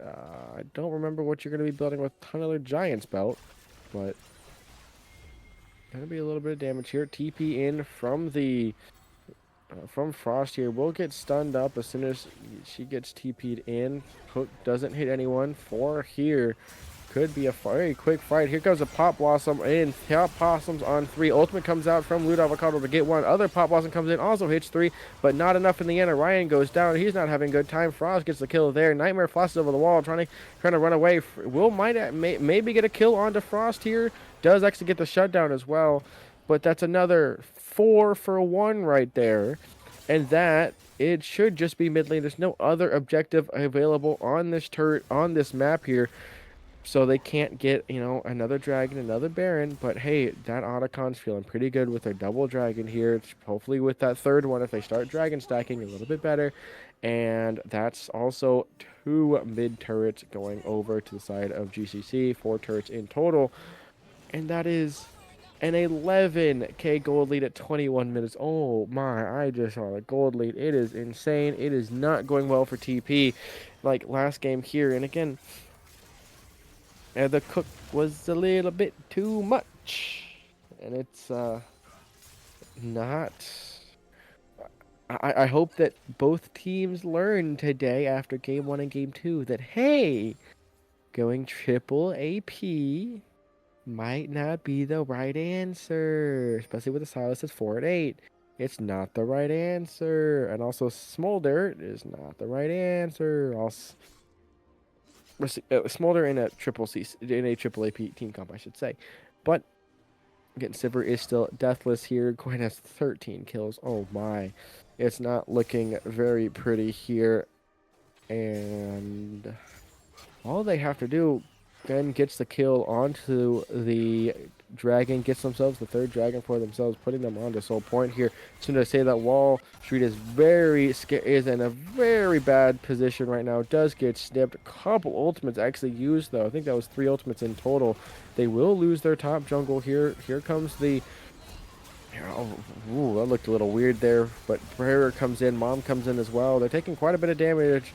Gwen has to be a little bit careful. Ultimate over the wall, doesn't actually get it. Slop's taking, trying to just tank the entirety of the victory. Ultimate does indeed do so. 2 kills going over for nothing.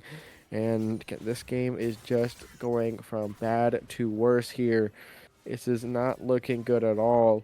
Again, that is a they've shrunk the gold lead to only about 10k now, but with that top turret being taken with the bounty. But again, is there really a difference between a 10 and an 11k gold lead at this point? Not really. It's not pretty at all. And with your wallets, you're going to lose this game based on wallet, and it's not going to feel too good. It's slowly, like I said, technically it's rapidly slipping out of TG's hands, or TP's hands. And yes, you could say, we have Smolder, we can do stuff on Smolder Gaming. Yes, Smolder Gaming, but Smolder can come back from a 6-7k gold lead. It's pretty hard to come back from an 11k, unless you're Weibo Gaming and you're G2, and G2 throws because they're G2. But oh, here comes the ultimate out from the Sivir to try to get onto Funny Man. Doesn't actually get it. Wastes the Sivir ultimate there. But, and, ooh, not sure you want to do that too. Gwen ultimate used as well. Stops the Silas ultimate. Slop goes over the wall here. Still have the one more. Misses it. Misses the Funny Man's CC as well, though. So doesn't actually get any of that. Ult comes down from the Smolder to try to get in. Stun comes in onto the Rel. Ultimate got stolen from Wall Street. Using the Gwen ultimate, Pop Blossom comes in, hits one there to guarantee it. Nightmare gets a shutdown on the first kill onto Sivir. Sivir goes down for the first time this game here. Wall Street Steel. Look at the tanking though. It's so much here. And the Cash to Curse is real, guys. Sivir goes down. But here comes the ultimate from the backline. Avocado does so much here. Another kill goes down though. 4 actually going down. Only person alive is Slop here. And only 2 on the side of... But it is Titanic Hydra. I mean, you have a Titanic Hydra. Slop's doing quite a bit, but again, when you're rotating so well here, does go down, and that's a shutdown. 3 members still alive, a ace for 2, and that is going to be it. Again, when you kill the Sivir, that's what you need. But Sivir has 3 items down, and that's pretty scary. And and Smolder doesn't have enough yet. I think that was a really great play from TP there, just because they positioned very well. They split up the fight, make sure that no one can actually kill too quickly there. Kept the damage dealers away from the main fight. Picked off those on the side. The squishy Kawhi, the squishy Dibsy, and that's a very good play right there. And again, really putting them a little bit ahead. Yes, Loot Avocado got those kills in return to really do something. Gotta be careful though of that. Rel engaged, still can do quite a bit here, has to dash away, and lives to see another day here. But Dragon spawning a little bit over a minute here, Baron being up as well. You have these objectives on the map that, again, you would love to get as both teams here. For the side of GCCe, you're going to be wanting that Dragon to get them on Soul Point. Loot Avocado is almost completely dead, though, with a single rotation of the Victor. But he's back to almost full health again, because it's Pyke. That's what he does. But Wall Street trying to position to get something out, but it's not going to be enough just yet here. And 5 members here positioning for this dragon here. Less than a minute coming up now. Again, I think both teams are just going to be sitting here, putting as many wards as they can in this bottom river to guarantee this dragon TP in from the victor. A little preemptive, right? You have the hex gates you could have just used. So if he does get low in this fight, he has to keep fighting it out. He can't just back away. Here comes the Nico to have it. They're in a good choke point, though. A good flash pop blossom. Completely misses everything. Rail ult comes in. Look at the layering so much. Very good by TP. A lot of damage coming in. Slop is not able to do anything on the back line here. Old Victor ult, you did so much. Isn't able to get away just because of the Leandres here. Wall Street should be able to kill Slop here. Yes, does get the stun, gets the jump on as well. Slop's living quite a bit though. Doesn't have any energy, so I have to be very careful here if he wants to try to keep living. Wall Street misses there. Here comes the healing though from Red Buff. Gonna get a little more. Wall Street is just doing no damage, especially with that Jack shows to his name. And with this Titanic Hydra, you can do quite a bit if you are Shen. A good taunt as well. Should be able to come in, does not, and that looks to be Dragon going over. I mean, Kawaii is still alive, can use the Hex Gates to get back in this fight, but that's a 5 for 2 here, and it's not looking enough, and that's going to be another Dragon going over to the side of TP, and they are clawing their way back in this game here, and they've cut down that 11k gold lead down to 5, and they have a better late game scaling comp with Smolder. And if they keep positioning very well, they could do it. And currently, if GCC does not close out this game quick enough, it's not going to be pretty here. And if they can't win after an 11k gold lead, this is looking like a pretty quick 3-0. Because it's 11k. If you can't be losing on 11k gold lead, guy. 11k gold lead, guys. Come on. Oh, here comes the jump in here. Ultimate used by Wall Street to try to do something. Isn't going to be doing too much just yet here. Kawaii trying to put out anything he can, but not enough. We got to be careful here. Ultimate comes in onto Wall Street here by the Gwen. Going to be a little bit of damage. Has to walk away quite a bit, actually. Actually gets walked away.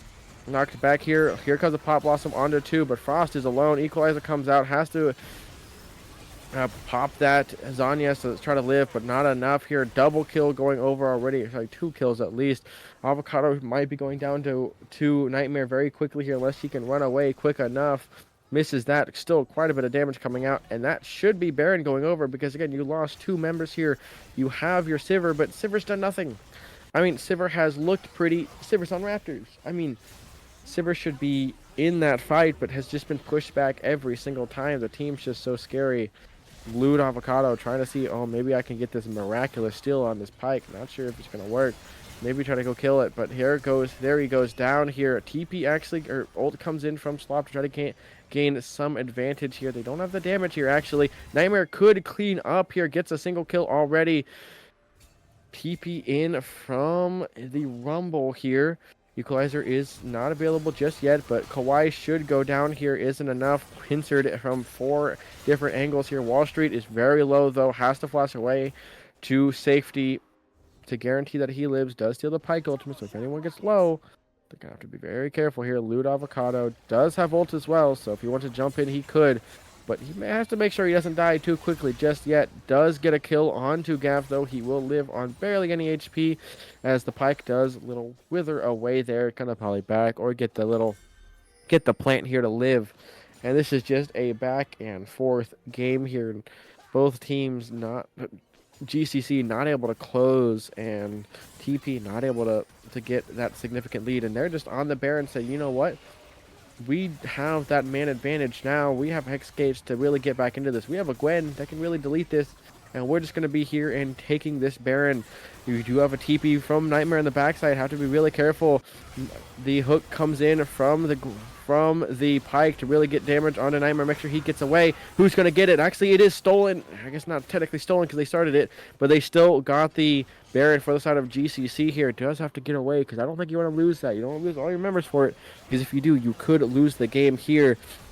Kawaii trying to get anything he can, does get on Funny Man, but that's over 225 stacks now on this onto the Smolder, so you have to be very careful here. Wall Street is walked up a little far forward here. It looks like, look at the damage though coming out from Kawhi. Quite a bit of damage here. Slop's going to jump onto Nightmare. Has quite a bit. Equalizer comes down from Gav to try to get something. Flash away. Flash in onto Kawhi. Not sure you really want to do that and miss the harpoon as well.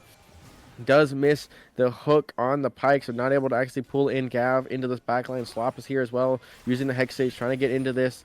Does have to be careful just because, again, that's Leandri's on the Victor. Leandri's on the Rumble that can really melt through his health bar if he's not too careful here.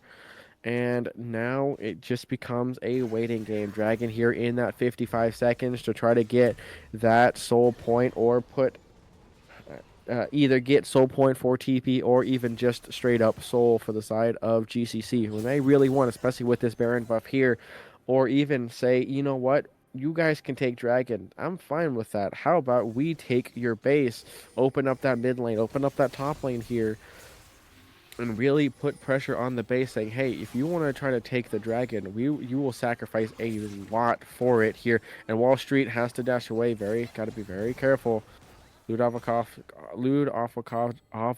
ooh, should not be walking up too far forward because, again, you want everyone. And I will now be yelling at Dibsy, why are you there? Be with your team.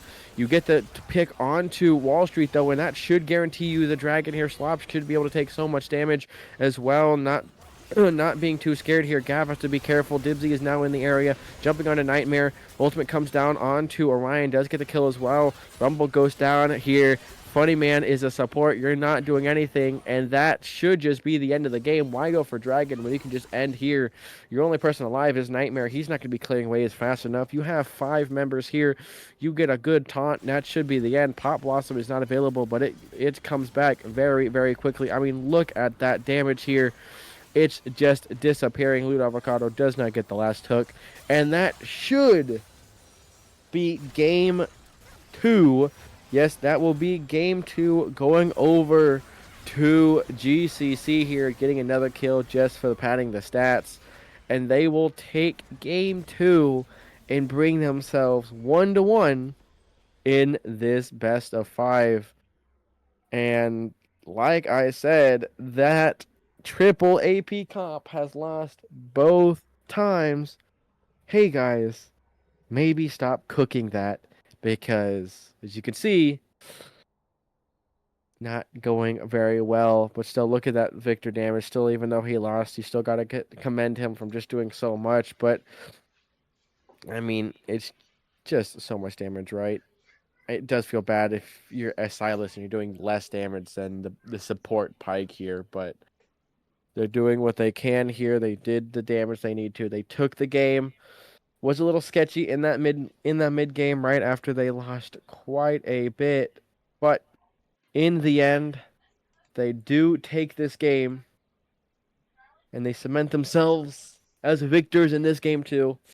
But of course, remember everyone, once you use it, you lose it. We will not see any of these champions in game 1 or this game 2 in this in game 3 here in this game 3 draft. But before that, everyone, go get a drink. I know I definitely will. Get a snack. Get well rested. Get a pillow. Sit back in your chair or on your bed, wherever you're watching this, and get ready for game 3. Putting one of these teams onto match point. But with that, we'll see you after this break. All right, we're going to get y'all some music again, just to keep it going with the music. We're going to try to keep it local again. I'm kind of blanking on local musicians. So we're going to go with a fan favorite. Shut up! We're going to go with a good old Bill Murray. Bill Nash, if y'all are hip with it. We'll go with Empty Handed.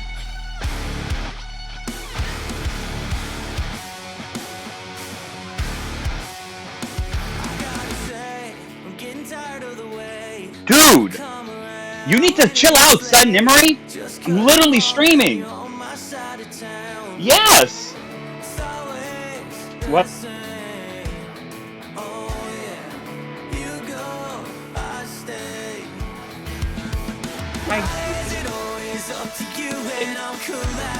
No, Naughty Daddy.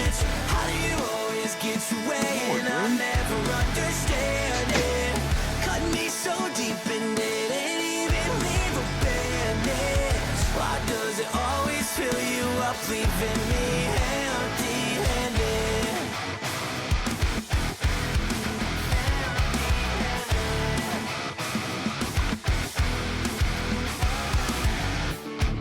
I hate being on your terms.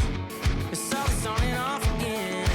Old flame with a slow burn. Swear it'll be different, but it's always the same. Yeah. You go, I stay, I stay. Why is it always up to you and I'm collateral damage? How do you always get your way? I'll never understand it. Cut me so deep and didn't even leave a bandage. Why does it always fill you up, leaving me empty-handed? He's got three things to say. God bless our troops. God bless America. And gentlemen, start your Could you make up your mind to this all the time? We keep running circles and showing light. Why is it always up to you and I'm collateral damage? How do you always get your way and I never understand it? Cut me so deep and didn't even leave a bandage. Why does it always fill you up, leaving me empty-handed?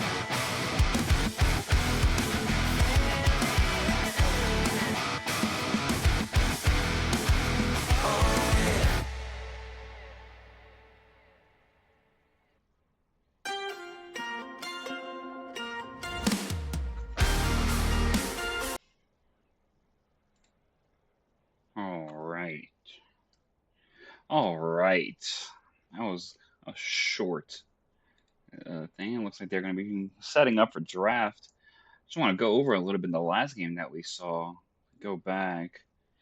One thing that was interesting that I found was the Silas pick, not just because Silas jungle, but we're also taking Silas out of the available pool. So I'm curious if this was like a strategic pick to take it away from GCC's mid laner, or they actually thought this was the pick. I think that the Silas is still it's not really a big pick, right? Silas is going to be that game 5 pickup here, not too like big, but I mean, looking at here again, looks to be this very similar bands coming out. TPK, of course, is on that blue side. GCC's on the red side. So we're just going to see the very same bands coming out. I don't think you're going to be seeing anything too different here. Felios comes out. Haven't seen the Milio ban coming out just yet, but we might see that here unless they ban out what they did game 1, which I forgot. It was the Oriana. That's what it was. And what is the first pick here? Do you first pick the ADC again? Who do you still have on the table? The Ziggs, the Varus, um, the Seraphine. Did not see a Welcome Seraphine. to low elo, I guess. Again, of course, here the meta is very different from pro play, so trying to read the drafts can be very hard to do. But a Seraphine coming out from TP, I mean, I am already scared, right? We've just saw 2 games where they thought that triple AP in really bad areas as well was a good idea, and of course you saw it lost every game. However, the Ashe coming out, the Ashe Milio is fine. I don't think that it's too bad. I think that Emilio might have been a little better if you picked it with either that like Lucian pick or Caitlyn or someone that really wanted a Jinx would have been really great, right? Because you don't have that Jinx Nautilus left on the board. Of course, because Nautilus was banned out in that game 1, or was picked, sorry, in that game 1, but again, it's not. Slash Milio is fine. I think again you probably wanted to pick it a little later. This Nami Seraphine. I'm hoping that if it's that, then if it's a Seraphine APC, that's going to be a AD mid laner they pick up here. Again, you really they this is not an APC. This is only an APC meta when you have more AD on the team. And when you don't have AD on the team, it can be pretty detrimental here. Maybe True. a Akshan mid lane, right? It's sitting right there. You have a lot of stuff you can pick, and it's going to be the Xin Zhao.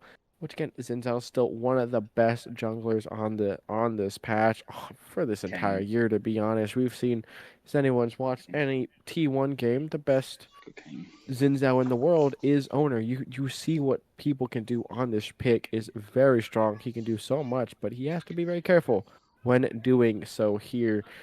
And a Kane comes out. We have yet to see a Kane because, of course, TPOK has banned Kane every single game on that second rotation because these junglers have not been prioritized until that last pick, pretty much. So having that Kane coming out here, it's really good. It just means though that TPK does have an extra ban available here. Aatrox is going to be coming out on that ban for the side of GCC. On the side of TP, you might see again, maybe some top lane bans, mid lane bans. We usually see mid lanes already picked here, and a Galio coming out really signals a AP mid laner, right? Or an AP top lane. They're going to be picking more AP champions that they don't want that Galio to be able to counter too much here, and Yone coming out as well, getting rid of, which again I think it's really great, right? You don't want a a Seraphine ultimate into a Yone ultimate. It's going to be good. It's too powerful. And then of course push. Push has now been taken off the champ pool for this game here. But hey, who knows? Maybe we'll see push later into this game. And the first pick coming out for GCC, I would expect to be a mid laner. I think top lane counter pick is always the best thing to do here. And you have that Seraphine who can have that flex. I don't think Orange is going to be your best bet just yet, right? You want to really save it. And the Swain comes out. Oh. The Swain comes out. It's not too bad. I think you have to pick join game 3 here. There we go. Swain comes out in that mid lane. That's not too terribly bad, right? He can have a lot of sustain and Acel. Ooh. Haven't seen much. Acel really is a scaling comp here. Really now officially puts that Seraphine in that bot lane here. Again, the problem is you're lacking quite a bit of AD. Will it be an AD top laner and sets the current hover? That is a champion that can not only do AD, but think about just the amount of the amount of true damage he can on his haymaker, just kind of little punchy punch, when they kind of disappear. Um, Especially anyone that you can get as well, jump on into that Ash here. And that then just means that what is the last pick going to be? This top lane pool. Again, I really think that it's going to be a Swain mid lane here. I don't think a top lane. I really don't want to see Swain top lane here, uh, especially because Swain into Acel isn't too terribly bad. Again, it's still ranged and range, so you're not going to be too afraid of it. And here comes the Ornn. I'm not sure I like the Ornn into set here. I would have loved to see a Kennen, right? I think a Kennen would have been a little bit better here. You have that little bit of range to fight against the set here. You have that AP damage with that Swain because you already have the Ash and Kayn. It's not too bad. And of course, with that ultimate jumping onto the Acel to make sure he can't do too much on the Seraphine, all that type of stuff.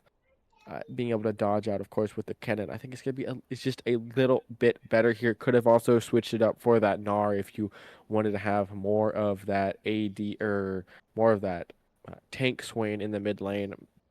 But overall, I think these drafts are definitely way more normal than game 1. Really learned, hey, triple AP champions might not be the best bet, and they learned from that, and now both of them have a good 280 champions that they can really fall back on. No sustain damage on the side of TPOK, right? Xin Zhao's not going to really be that sustain. And Set not either, right? You're just hoping for a good haymaker. But with that Ash, Milio bot lane, doesn't look too bad. The Kayn as well. I think it should be blue Kayn. Because I don't think you want to be picking red Kayn here because you already have a Swain Orange. You don't have to be too tanky, and you really don't want Ash to be hoping that Ash does all the damage. But overall, hey, better drafts now. It's looking better. And we're hoping for a good game 3 with normal drafts now. But again, why we wait for the teams to get ready, make sure all their members are here, start their blind pick and everything. We are gonna throw it over for a very short break while we get ready for game 3. So with that, we'll see everyone on the Rift. All right, and as per usual, we're gonna play you some tunage.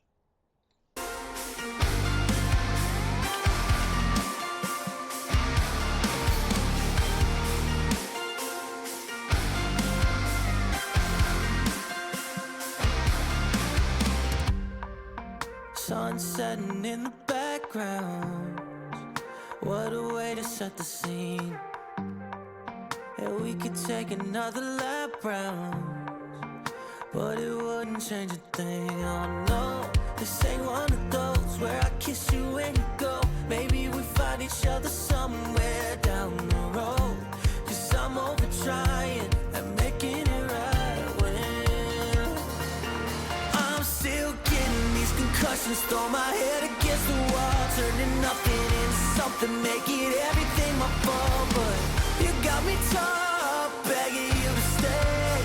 I'm bleeding now from screaming out your name. Find a place to pull over, tear stain on your shoulder. 2 years is too long, still feel like I don't know you. You always wonder what it'd be like if I left. Take a look around, cause you're staring at the end.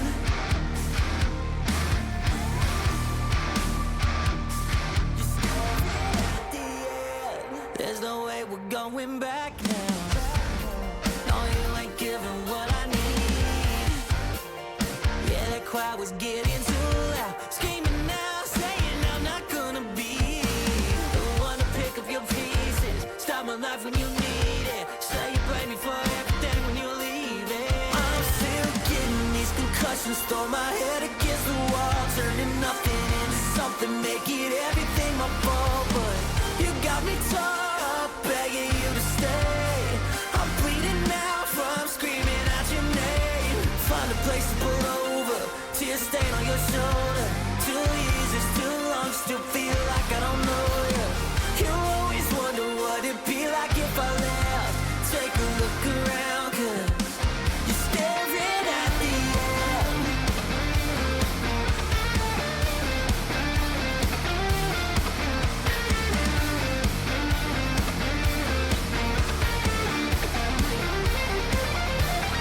I'm still getting these concussions. Throw my head against the wall, turning nothing into something, make it everything my fault. But you got me tore up, begging you to stay. I'm bleeding now from screaming out your name. Find a place to pull over, tear stain on your shoulder.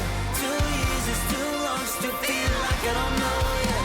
You always wonder what it'd be like if I left. Take a look around, cause you're staring at the end.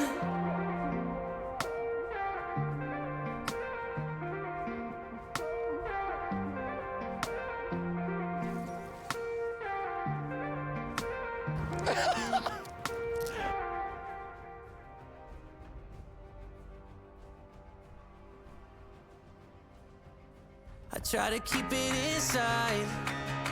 Every time I try to say it out loud, it never comes out right.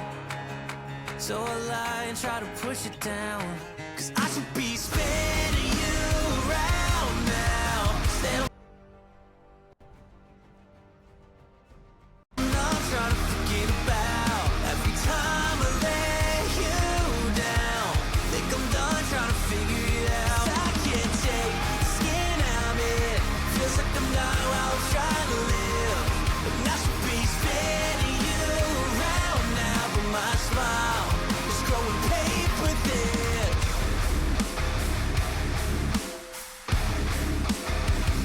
I'm pretty sure I'm not alright. Spent my time underneath the ground, but you saw something that shine. Now I never wanna go without, cause I should be spinning you around now. Still not trying to forget about every time I lay you down. Think I'm done trying to figure it out. I can't take the skin I'm in. Feels like I'm not while I'm trying to live.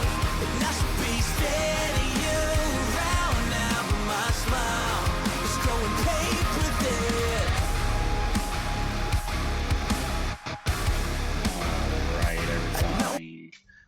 about to be loading in for game 3 of GCCe versus TPOK.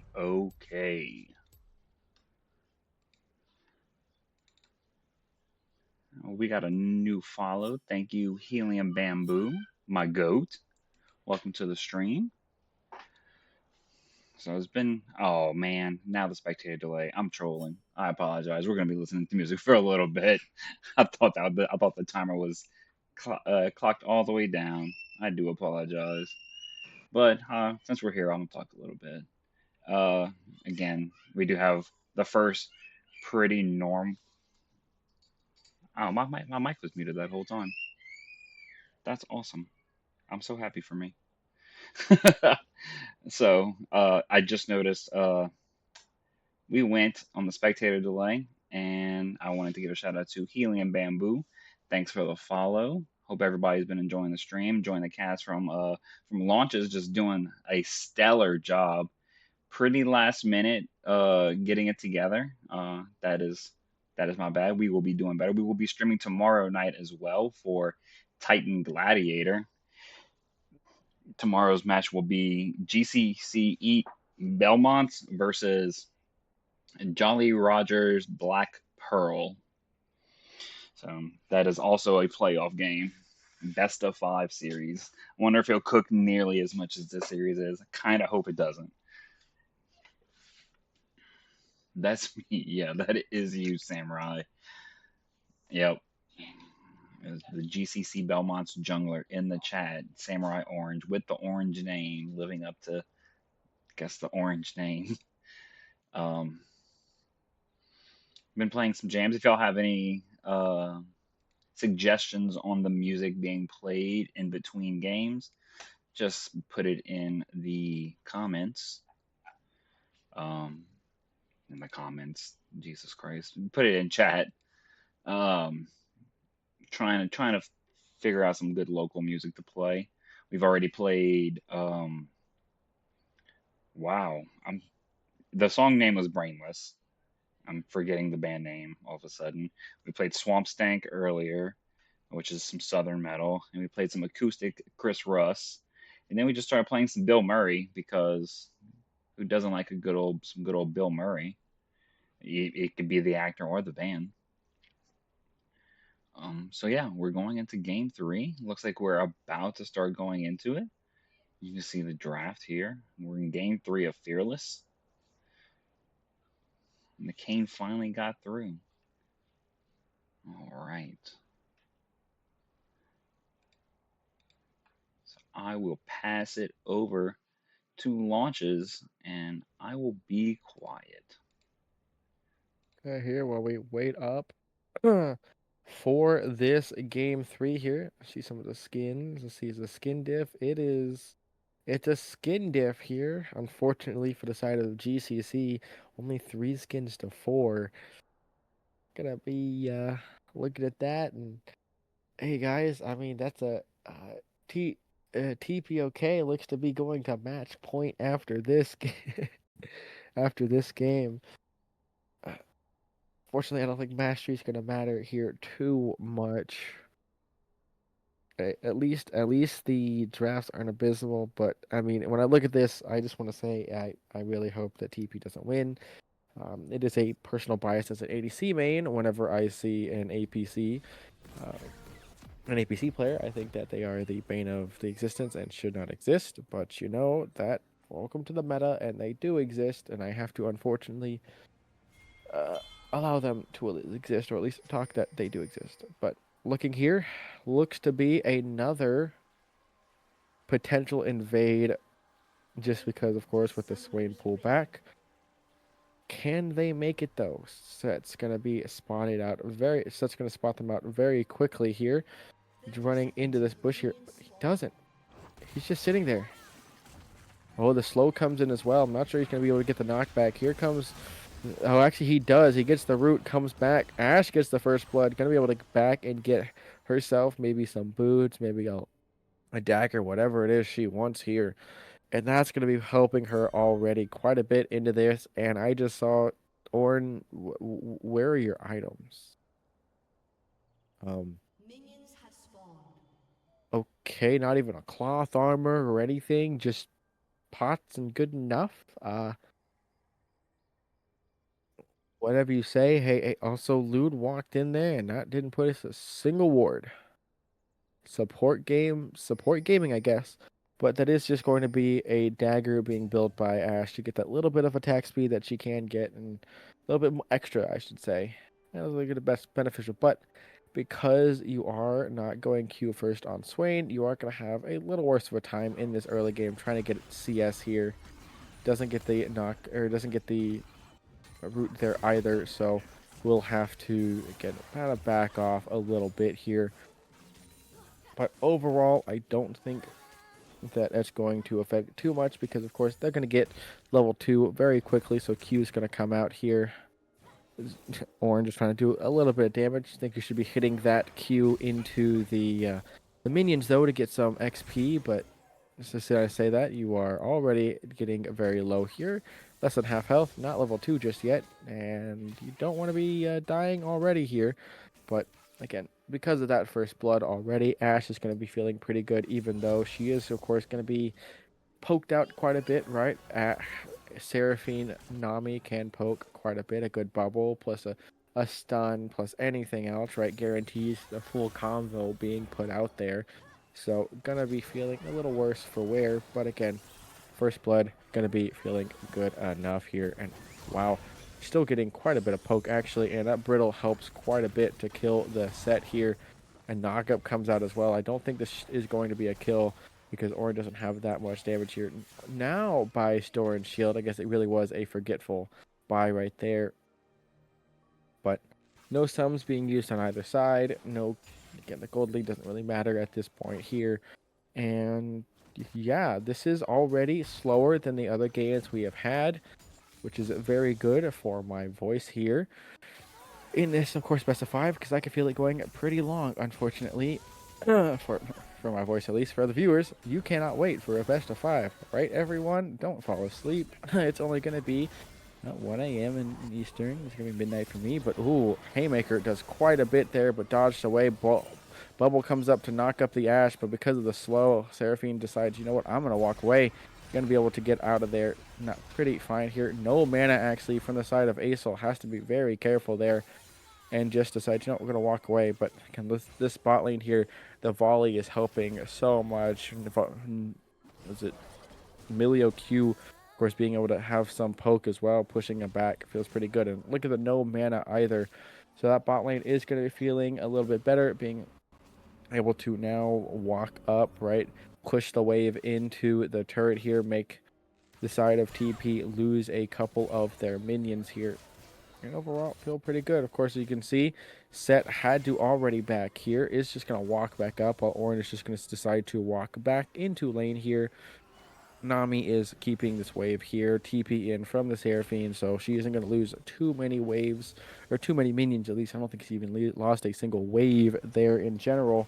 But again, it's going to be fine. Oh, another pullback. Really good pullback there from the Swain here. But again, has not backed yet. So we'll have to be a little careful here. Knock up again by the Ornn onto here. The Haymaker hits dead center though, so does quite a bit. Has to be very careful there. And decides, now we're good now. We're going to walk away and it's completely fine. And again, 5 minutes, only a single kill. A new record for nothing happening just yet. I will say, though, a really great there. Set aside stuff, the Haymaker there, but before that, the Unstoppable to try to block the pull-in is a really good here. Root does not hit onto the Acel here, and they're just fine. But actually, here comes the Xin Zhao as well. Got to be careful. Dibsy is in the area, but isn't going to be enough here. Wind Becomes Lightning doesn't actually hit. One tower shot comes in. Is it going to be a second one? Dibsy got to be really careful. Flash in, trying to guarantee the kill. Knockup, though, isn't enough. And that guarantees another kill. It had the stack, second stack, almost the third stack. As soon as Dibsy flashes in, gets the knockup. And that's already 2 kills going over. Slop might be able to get Wall Street. Has to be careful here. Does get it right there with the flames fitter, with the breath. Like Bellows breath or something like that here. Heal being used by the Milio to make sure he gets out. I am not sure where that Orin ultimate went. It kind of went into Narnia, I would say. Just kind of disappeared into that turret there. Not sure what it was for, but at least you did get out the set flash, so you do feel pretty good there. Another route in as well. Get a little bit more stacks on Swain. Be a little bit more healthier here. Ultimate used already. Not sure that is the best bet whenever you don't have the pullback for it. But hey, you get to then clear out the wave pretty well. Here's another route, another Q. Going to be able to hit as well. And Acel has to be careful. Here comes another Brito as well from the Orin to really get it. Haymaker does not hit dead center, so it's going to feel pretty fine. Shield goes away. A little bit more damage there. Get that little grass proc as well. Be a little bit more healthier. But here comes Wall Street.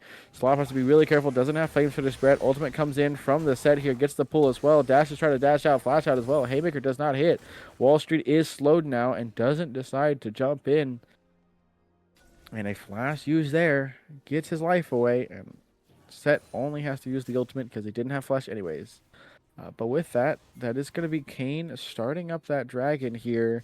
You do have the Swain here as well to do something to get a little bit more damage, but that just means you do know that it's starting because of course Swain's not in lane anymore, doesn't have the TP either if you wanted to back and come back. So this is very slow game at this point, right? Not a kill a minute like we usually have. Q comes in, hits both.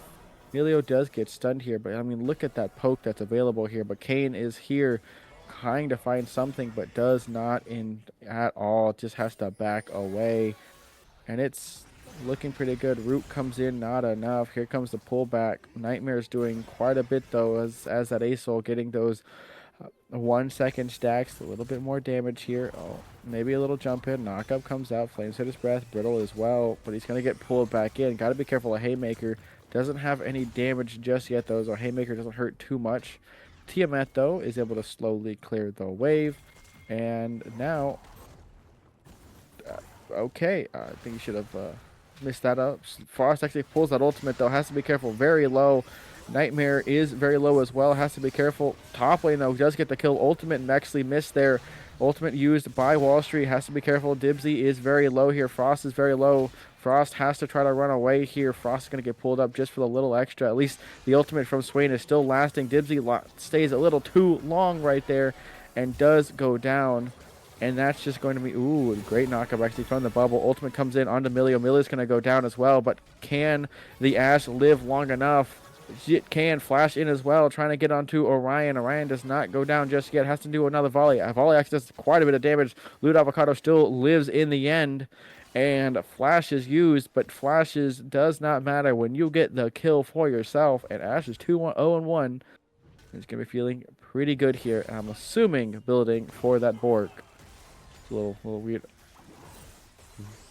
Yut right there. That was really good timing from that from the Unstoppable to stop the Set ultimate right there. And that looked a little funny when Set just kind of ran around by himself there. And Loot Avocado, not sure what you're doing. You should not be walking up this far. You can do damage, but Nami can bubble you and you can lose everything. So you have to be careful. And also TP actually comes in here. It's going to be a 3v3 here. That was a smite steal right there if I've ever seen one. Okay, but Frost is going very low here. Here comes the Orin knockup here as well. Kane does not have the level up, or the blue Kane, red Kane just yet. TP comes in from the Seraphine. Slop should go down unless it's a really good dash away. Ultimate not available for Set, so you're still available. So you're still fine there. Pull back from Slop, knock up onto Frost, try to get anything as well. Should actually go down if this actually hits. It does not in the end. And Seraphine gets the shutdown onto Ornn. And they don't get anything else in return. Only get one grub, right? Bot lane, you're not really getting the turret. You're not getting a plate for yourself because Nami's going to be there, able to kind of bubble the wave, make sure you can't get anything out of it. And especially when you start volleying like that, you're just going to be losing quite a bit here. Yet you don't get yourself the turret plate just yet. And you have to... You're slowly losing stuff. You lost a TP. I mean, yes, you got Seraphine TP, but she got a kill in response here. No flashes on the side of TP except for the Nami flash. Ooh, a little tired right here. But yes, but the problem is Kane does not have red Kane or blue Kane available just yet. Not too sure what he wants to go here in this case. I mean, Red Cane is always really good, but it's not always the best. Ultimate used by Frost to really jump onto this, onto the Ace. Ultimate missed as well. Nightmare flash in from Frost to try to guarantee it, but I don't think that's the right thing to do whenever you have an Ace Soul right there. Gets a lot of value right there. Probably wanted to flash into the minions to really stop the minions from doing anything. But unfortunately, you use your flash, you use your ultimate, and you get nothing in return. That's not feeling too good. And your mid lane is now slowly starting to fall apart when you're 0-3. It's not feel good. Ultimate comes in from the Ahri to jump onto the Nami, but is it going to be enough? Probably not here.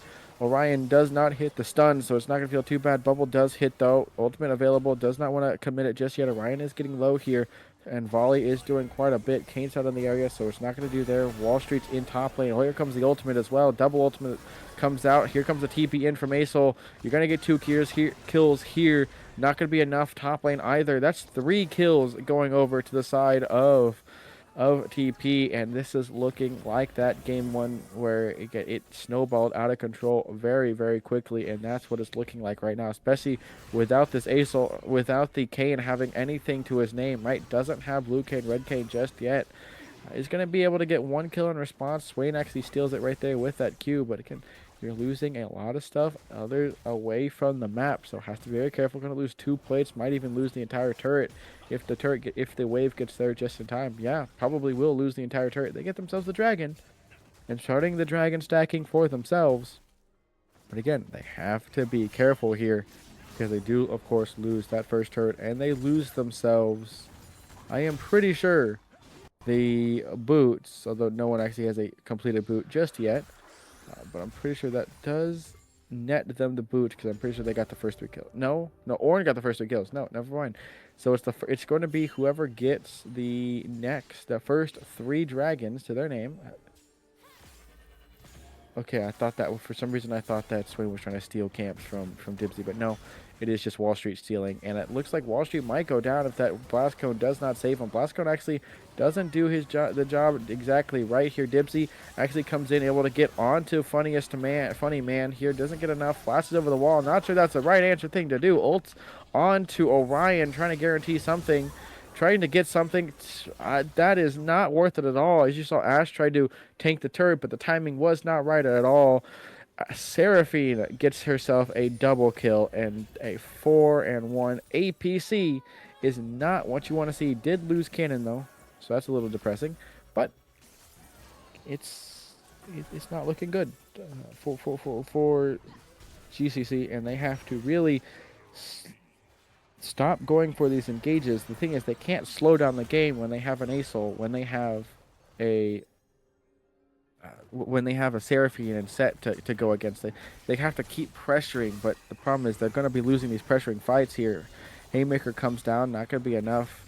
Here, Slop has to be very careful. Yes, has the hard steal, but after you proc it, you don't have too much damage here. Flash, actually, from the set to try to stop that TP, or from the ultimate, which is really good here for Slop because he doesn't have his flash either, so it's gonna be fine. And Kane still does not have his level up. He is not yet to pick red or blue Kane. Looks to be a Nami walk up here. Could see something. Yep, just gonna be a collapse here. Isol does have the upgraded ultimate as well, so has to be very careful here. Rift Herald is up, so they're going to be looking to try to grab that Rift Herald, get themselves on that second stack of the second stack of epic monsters here. Put them on so that all they need is a single, unless Dibsy's going to go for it, and he steals it.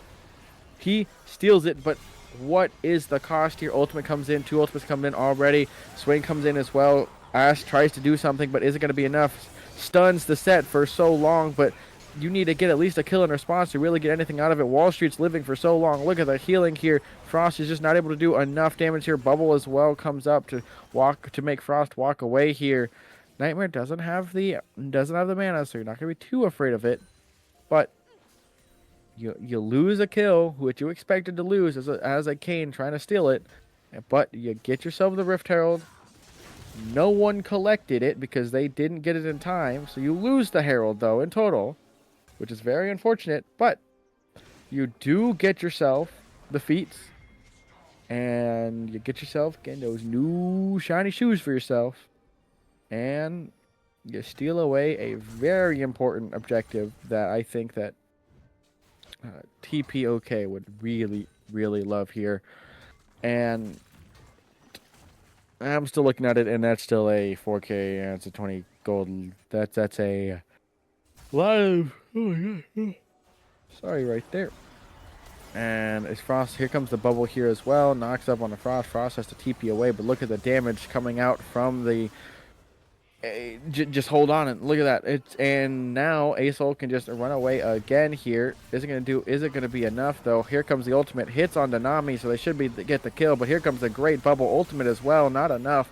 Nami did get knocked up, but is it gonna be enough? Here comes the ultimate from the set into there. Charm comes in, hits two. Dibsy's getting really low. Is gonna try to go through the wall to get the healing. Q comes in from the E comes in from the Ash to try to slow down anyone. Loot Avocado's by himself. That should lose that mid turret for them. Lose the mid turret here for GCC if they do play this right. YTPOK here. That should go down. The dragon should be coming up very soon here.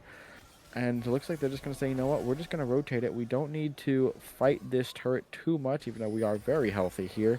We're going to steal the camps and then rotate down to this dragon here and start dragon stacking ourselves. And Dibsy is here to steal again. You're pretty low there. I think you'll be really careful. I do not know who got it, but Dibsy is just going to go down here. Ultimate comes in to save him just a little bit more, but Frost is in the meat grinder here. Here comes the Haymaker. It does get the kill, right? Two already going over. You're about to lose even more. Wall Street's still alive. And now what can GCC even do? There's not really too much loot. Avocado is at a very precarious situation, really low, does go down to Orion. So that is now a 5-1-3 Seraphine, a 6-2-7 Asol. That's just so much here. Orange doing quite a bit here, right?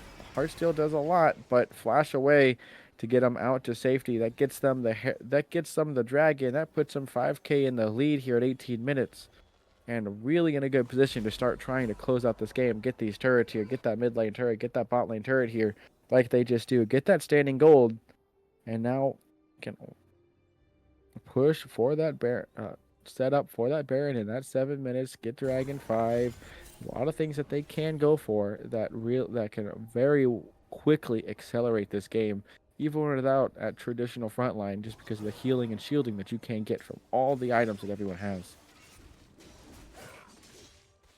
Of course, look at those shutdowns. Those shutdowns are still going to be very beneficial if they can get the kills. But, I mean, we've seen Wall Street. Wall Street gets so low, gets jumped on by 4 members, but just decides, you know what, today I'm going to be Faker. I'm going to be the unkillable Demon King, and I'm just going to be walking away like nothing ever happened. Ooh, really great knockback right there by the Milio, right, to make sure that Asol is not able to just start dashing in, push the ultimate, push the Q, and Lud Avocado just kind of disappears. But still, got to be very careful if he decides to just put a Q over the wall and you just die very quickly here. At least here, again, a lot of damage. Haymaker does not hit the center, so we're going to lose a little bit of your pressure. But again, you have an actual melee champion against an Ornn. You got to be careful, especially with that ultimate up available for the set here. So Haymaker comes out, not enough damage. Frost has to be careful here. Root comes in as well, trying to get something. Ultimate comes in from Frost. Not sure that was worth it. At least you guarantee the flash being used by the Asol to make sure he doesn't get his fully stacked ultimate in an actual fight here. So I guess you could say it's beneficial if the Swain ultimate is faster. It is barely faster than Asol ultimate. So I guess in the end, it's a little bit worth it. They don't use anything but Loot Avocado. Should be dead. Wall Street flash over the wall, and boom, he's gone. Wall Street though is not in a position he wants to be. Here comes the Kawhi just going down from the charm as well. Wall Street might actually go down. He should go down here afterwards. Dibsy does get there. Does actually get the shutdown onto the Soul as well, but Dibsy is really low. Here comes Orion doing quite a bit here.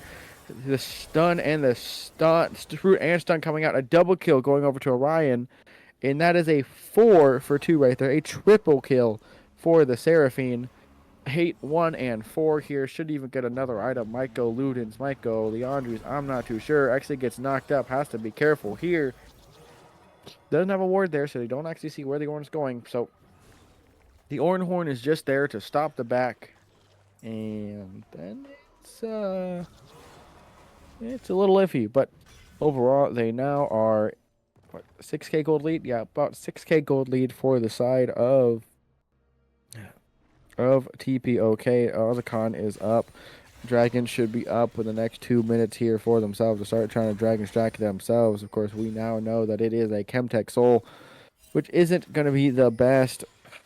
But with how long Wall Street has been living, how low Gav has gotten, I think Chemtech Soul is going to feel pretty good if you are on TPOK. But on the side of GCCe, every time you get low, you die pretty quickly. Ultimate having to be used there by Ash defensively. Yeah, it's not too long of a cooldown, but it's still not something you want to be using right off the bat, especially with objectives coming up in a little bit. Should be up by then, but now is out of combat for the next couple seconds, couple tens of seconds to be honest.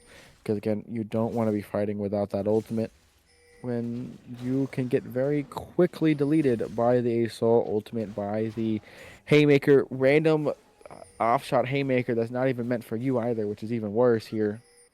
Of course, Anacon in this top lane, only a single ward on it, so if they wanted to start it, if they knew where Asol was, they could potentially do that. Wall Street's here, jumping onto Loot Avocado, Q to knock him back here, and is able to get out with his life. Dibsy gets slowed in the wall here. Q comes out as well. Wall Street has to walk back here. Wall Street taking a lot. Charm comes in though. Here comes the ultimate from the Asol in the background. Ultimate used by Kane to try to live. Dibsy's doing quite a bit. Nightmare's almost low. Got rooted though. Has to be careful. Nightmare does get the kill onto the Kane here. Everyone's pretty low. Frost is trying to jump in, trying to do anything he can. Can he get the Orion? Orion does get actually stunned here. Here comes the Asol to get the Q onto Frost. Frost does go down. It's a 2-for-3 trade right now. Gav's in the background. Has to be careful. It's a 3-for-3 trade now. Nightmare is still alive and available to do something if he wants to. If he wants to dash in, if he wants to Q. It isn't going to be enough. Here comes the slow there. Oh my god, that's a really good right there. Oh, but look at the damage there from the Heartsteel. Wall Street has to be careful. Still quite a bit of damage he can pump out if he tries to do a little cube right there onto the Ash. He doesn't have Brittle now, so Orin doesn't have items either, so doesn't also have the Heartsteel. Here comes the Grass Bark to get a little bit more damage as well, and Wall Street walks away, and it's a 4-for-3 right there. And now should be able to get prepared, should be able to start setting up for this dragon here. TP actually comes in from Orion. Got to be a little careful here. Here comes the stun. Look at the damage. Cleanse had to be used here. Funny Man should be able to come in and help, but doesn't even need it. Orion's doing so much. Here comes the Haymaker onto Loot Avocado. Was just doing so much knockup, though, coming in from Dibsy, doing quite a bit of damage here. Here comes the ultimate. Both ultimate from the bot laners miss here. Here comes Nightmare, though. Gets the Q to not stop the Q. Stop the Q of Asol. Here comes the consistent Q though from the Asol. Here comes the root as well, stopping that as well. Here comes the TP in from Orn to really guarantee anything he can. These Qs from Milio have been on point. Nightmare has to be careful. Here comes the Zanyas, but he should go down here with a good Heartsteel proc. Not enough. Here comes Orion to stop anything he can. Dibsy is still in the backline, still doing quite a bit. Has to be careful. Gets knocked up though, does go down in the end. Avocado has to be really careful. Gets hit by the Q, goes down as well. So it is another fight that's this time a win for TPOK, and they get themselves the dragon. I can't tell what it is for what, just because they keep going down and TPing back, and then they go down again. And he's back in the fight, Slop, and he is doing quite a bit though. Man does not get the knockup either. Here comes the Call of the Forge, got a knockup and guaranteed the kill onto Nami. Orion is just trying to run for his life here, not wanting to get caught up, especially with Ash still alive, even though she is full health as well. Level 13 on Orn just means you have the Orn upgrade, really doing wonders here. Slop is just going to be doing so much. Orion doesn't actually get knocked up, but just look at the damage coming out. Orion should go down. Yes, he does. Here comes the shutdown. Kawhi in the background trying to do some damage, but here comes the Haymaker. A lot of damage on the Slop here. Goes down as well. Walked up a little too far, but that's 443 stacks on that Heartsteel. Very tanky Orn, but still a gold lead and kill lead and tower lead and objective lead for the side of TPOK. Ooh.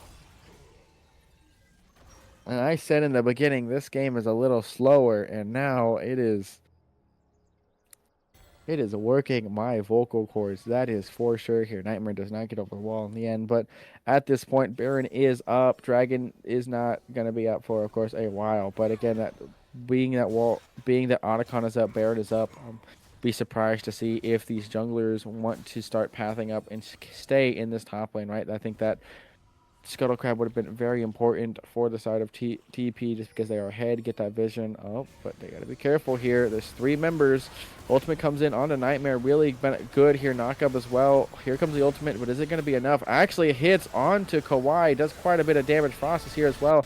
Charm hits onto Frost to kill onto Kane as well to get even more. Triple kill going over to the side of the Xin Zhao. Gav has to kind of run away from the Ornn here. He does damage, but not enough, and that should be Baron going over here. You have 4 members. You have enough.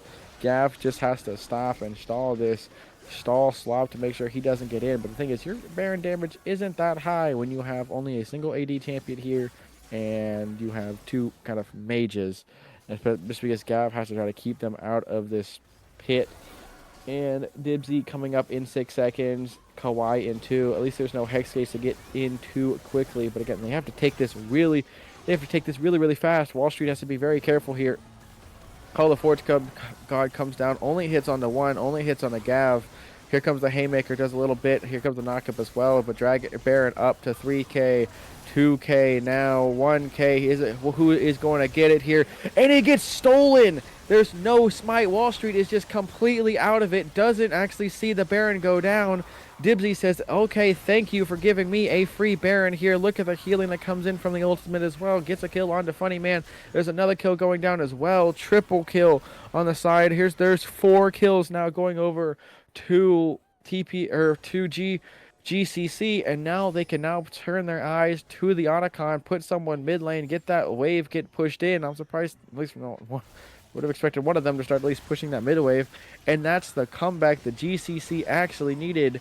You get yourself that Baron, which was definitely not supposed to be taken, but again, I don't know where Wall Street was. Wall Street is just not there for the fight, or not there for the smite. You can see the smite is still available, never actually smited in that fight, and he is and Dibsy just says, I call dibs on it, it is now mine, and that is the turnaround that GCCe needed.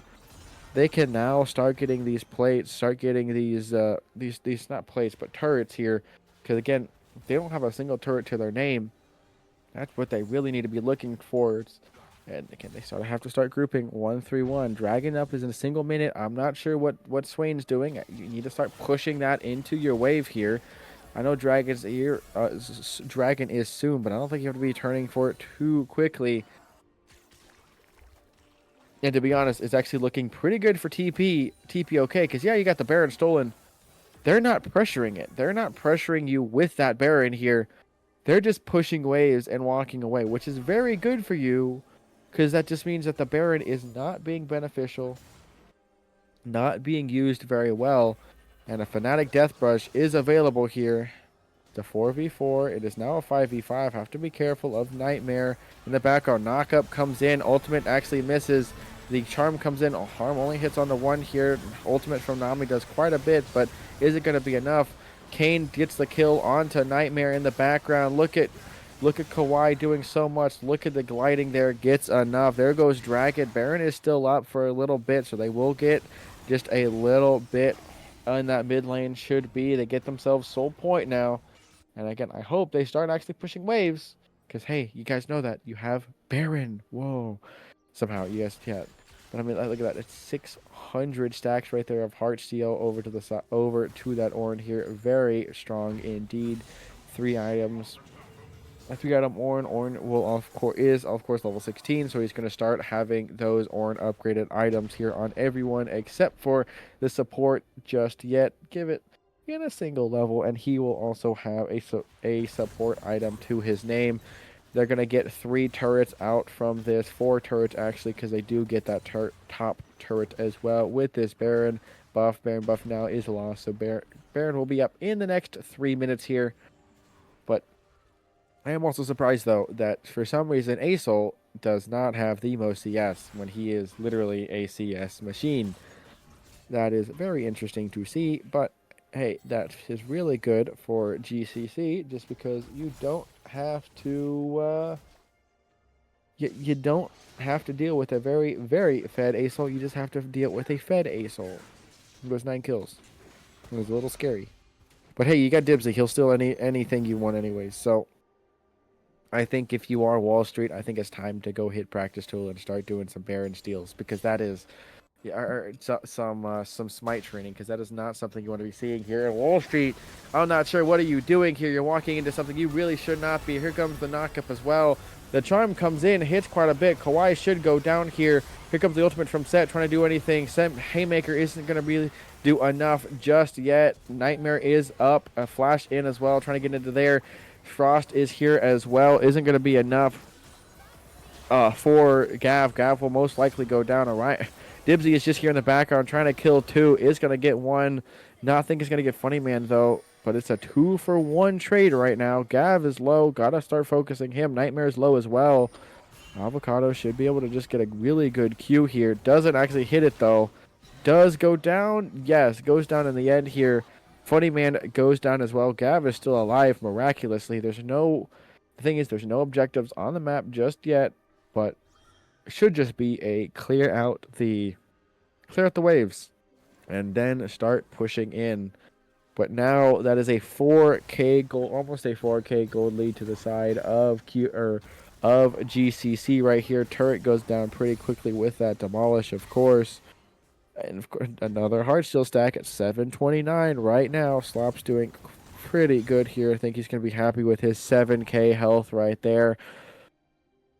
Hey, that's what you want to see when you are an Ornn. Another turret going there in that mid lane. I don't think top lane turret is going to go down just yet. Dragon here spawns in 2 minutes.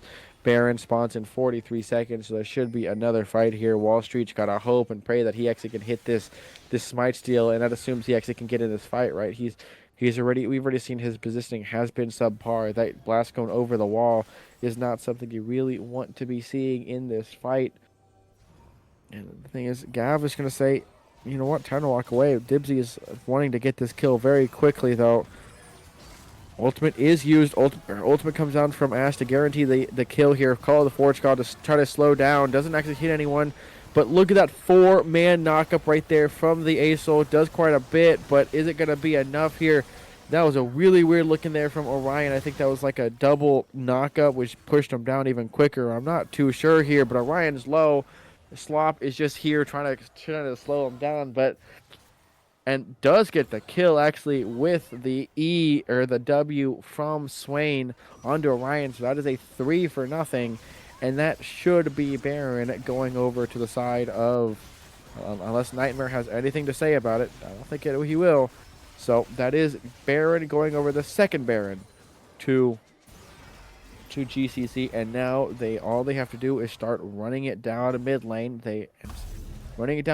Send a single person to collect the dragon. They don't need everyone, and start taking those turrets, start taking inhibitors, and start really breaking the base here breaking the base of TPOAK. I mean, talk about a back and forth game here. 35 minutes already. This is a game, right? Dragon comes up in the next less than 15 seconds here. There it is in 3, 2, eventually 1, eventually 1.5, a quarter, and there it is right now. They are going to get spotted, so the Fnatic Deathbrush will not work. Knockback does not come out from the Swain either. Knockup is available for the Ornn if he wants to do anything.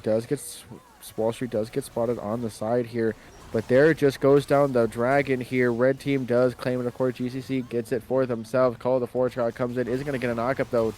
doesn't actually hit anyone. Haymaker does quite a bit of damage on the Frost and Lube, but isn't going to be enough.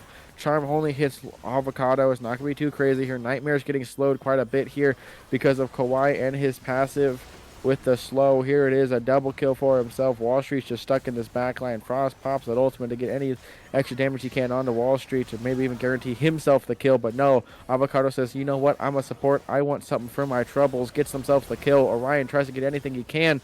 Gets the stun, but isn't enough here. That's an ace. A clean ace at that. And that's going to be game 3 here for the side of GCCe, and bringing themselves up to match point in this best of 5 here.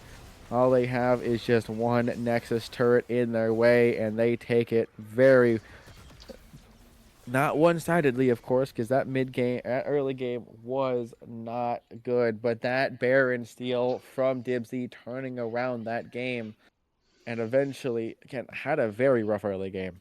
The Kane was, what, 1-4-2 or something like that, 2-4-2 at one point, and just was not looking good, but those steals were on point. What you want to be seeing as a jungler, and takes the game. Ooh. Bless you. My bad, Also, guys. Thank you. I also want to point out too, we had a very similar thing happen this game that we happened in for game 1 with the APC.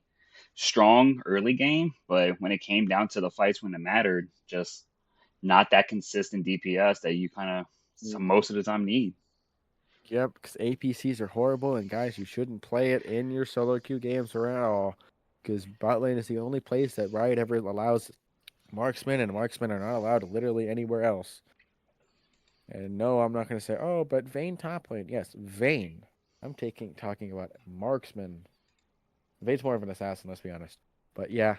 But with that, GCCe do, of course, take that game 3, putting themselves to match point of this best of 5 in the playoffs. And again, if they win this next game, they cement themselves into quarterfinals, putting them against one of the better teams, right?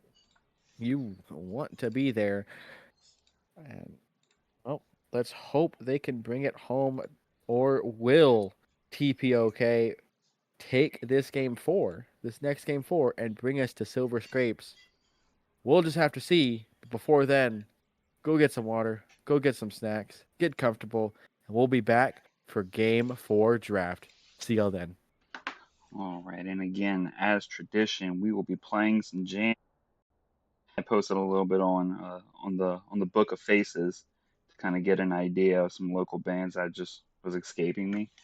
We're gonna be playing an emo band from down south in Louisiana called Titus. Yeah, and yes, this is based off of the main character from Final Fantasy X. The name of this song is called Felt Emo Might Delete Later.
right, we are going to be heading into draft pretty soon.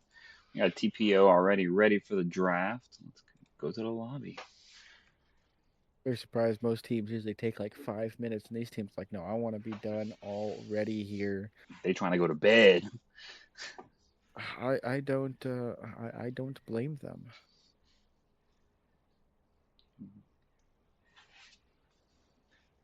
It's pretty interesting the trends that we've seen so far this game. We've seen teams try triple AP comps, failed.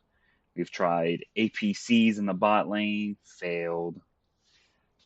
I feel like this game we're going to get a really stock standard, just AD carry, front to back style game. But these drafts have been pretty unpredictable, so I'm not even going to try to guess it. Yeah, I'd love to attempt to guess, but again, with this not being a the uh, the cost these teams like to play are very not a meta. So trying to go off the a pro play style does not go bode well here. But here we go, the start of the draft. Everyone looks to be the same bands coming out here. Of course, GCC is going to be on that red side again. TPOK has chosen the blue side to start again. And Jarvan actually coming out as the ban for TPOK here, saying, you know what, we don't want that jungler on the table because of course he is very strong when he can do quite a bit. And Jinx being a very quick lock in from TPOK, a very good late game scaler, right? You get a single good reset and she goes ballistic. We've of course seen what she can do if you watched Ruler on game 5 on MSI, but the response is a Twitch Lulu. That is a rat pick if I have ever seen one. That's also a really good pick away, right? You don't want that Jinx Lulu. Jinx Lulu, of course, is very powerful.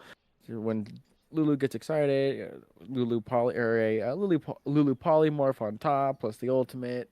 It's very scary. But however, this Jinx Leona though, being able to jump on, lock down the Twitch, lock down the Lulu, and lock down whoever else is in that team is going to be very beneficial here, and really throwing it now to this mid lane pick, I assume, Yeah, unless they really want it's to say, you crazy. know what, we're gonna pick that eight, we're So gonna pick the jungle here. They don't want to see that on the Rift anymore, and it's gonna be something in push.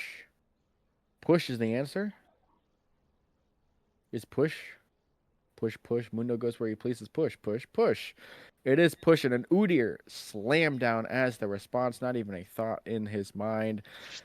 With Mundo, I expect that we will be hearing a push being played the entire time because when you play Mundo, that's the only correct thing to listen to. But with that, of course, bans are going to come in. That just opens up. That really says that is that Udyr going to be jungle? And they expect that Mundo to be jungle. That's actually very surprising here, saying, you know what, we're too scared of that. We're gonna expect that Mundo to be jungle, so we're gonna ban the Kennen, and they're gonna say, you know what, we're going to assume the Udyr's top lane. We're gonna ban the Vi here to not have, again, Vi is very strong, very still available to be picked up as well, which is surprising. Being that she's gone 2 games not banned away, and she's still been able to be picked up here. So we're doing pretty good on ban. Strundle ban comes out as well. Again, another one good one. A uh, oh my, I just can't think. A Galio ban, sorry, coming out from TPOK. Again, having that global ultimate is always very good to see here. And what is going to be the pick for GCC? I could predict all I want, but it never happens in any way I think it's going to be. So I just have to wait and see. And it is going to be a dun dun dun dun. Eventually, an Ari pickup. I mean, that's not too bad. Ari is, of course, a very easy control mage to play, a good charm, good ultimate, right? It's not too hard to play either. You're not going to be too scared to do it. And the thing is, you'd, of course, love to have an Ari Vi. I think that's a pretty good one. I, the Amumu is available on the table, but I'm not too sure these teams want to really be playing it. Uh, but this Annie being hovered and probably locked in as well. Of course, we've been seeing Annie mid lane and pro play for the last month or two, been kind of coming back out quite a bit here. The thing is Mundo the jungle? Is Mundo the top laner? That's what we have to decide here. And again, Nocturne is still available. We've seen the again so many hovers here. They're just spamming it. Akarthus, I do not like because of the Udyr, and they decide, you know what, we're gonna go Vagar. Viego. That is reset century if I have ever seen one. That is all about the Jinx resets, the Viego resets. That is what you want to be seeing. And what is the response here if you're going to be putting that Udyr top lane, right? I mean, you now see that Mundo is going to be guaranteed there in that top lane. But I don't think you go into Viego top lane here, so gonna have to see what's the pick. And oh, at least in this case, you now have one side listening to a song blasting out at full volume with Mundo being pushed, and the other side, it's going to be Animals by Maroon 5 on the Warwick, and that's all you got to be playing 24/7, or at least when you're playing this entire game. I'm not sure about these drafts. I think these drafts, while have potential, we've seen Warwick plays that were less than optimal. And of course, on the other side, it's all about resets, right? If you can get a single kill, then the side of TPOK is going to be so strong. But if you can't get one, then again, you lose all of your prowess. But that just means we'll be heading into game 4 very soon. GCC is on match point, and they only have to win one more game to bring us to close this series and move on to the quarterfinals. Or will TPOK bring themselves around, get that game 4 victory, and bring us to Silver Scrapes for one last dance? We'll have to see after this break. Alrighty, let's get some more music going on. We got another local band called by the name of Crush Diamond. Much different vibes than what we've been playing so far today. I'm not even going to comment on that draft because it is a draft. They were champions picked. Here y'all go. Little Crush Diamond Disco Vision.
right, and just like that, we are in the loading screen. Oh, wait, I need to change the thing. There we go. And in this case, it's a skin diff to GCCe. Lulu, come on, you're playing Lulu. How do you not have a skin for Lulu if you're playing Lulu? Eh, it is what it is. But I mean, looking at it, it's corporate Mundo. Mundo does what Mundo pleases, and Mundo can do what Mundo wants. Goody Mundo. But the thing is, we gotta ask, Dibsy to see if he has put on animals right now, or payphone, one of the two. One of the Maroon 5 songs where he just kind of sits there and does anything. But actually, look at this invade here, this double invade. They don't know they're both here. They're just kind of sitting here. They really are Twitch sneaky, sneaky. Sitting in the bush, hoping to catch anyone off guard here. I don't think they will, unless someone decides you guys should walk into that bush. But there are pings going down by the TP to say, hey, I think you're in this bush here. As you can see, I'm trying to see. I think Warwick and Udyr are currently in that bush, so they could get a pick maybe if Viego walks up a little too far here. Oh, it's just Udyr. Sorry, Warwick has already backed up into his bush or into his blue buff, red buff. Sorry, and hopefully now we will have a pretty slow game. I would hope. Have to wait and see. Nothing too crazy happening just now. Just yet, I should say. Yeah. Kind of let these teams kind of fight it out for now. Just kind of get some poke into each other. I don't think I always say I don't think too much is gonna happen just yet. And as soon as I say that, we get 2 kills a minute. So I can't say too much anymore. So at this point, all I can really say is we will just have to wait and see how these teams want to do something. That was a really far step up there from the Twitch here. Here comes Zenith's Blade to come in as well. Look at another stun coming out. Already has to flash out from the Jinx there.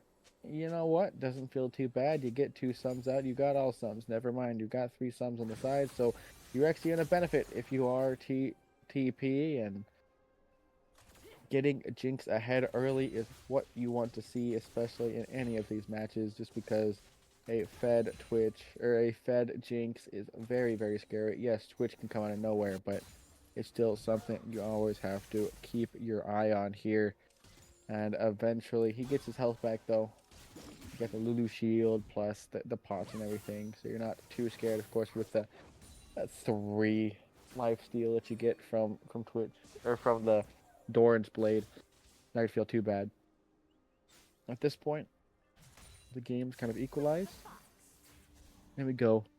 Do a quick stalemate while I currently write something.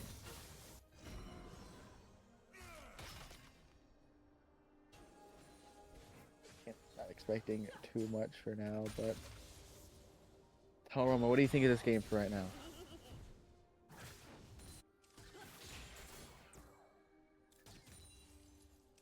And our producer doesn't want to.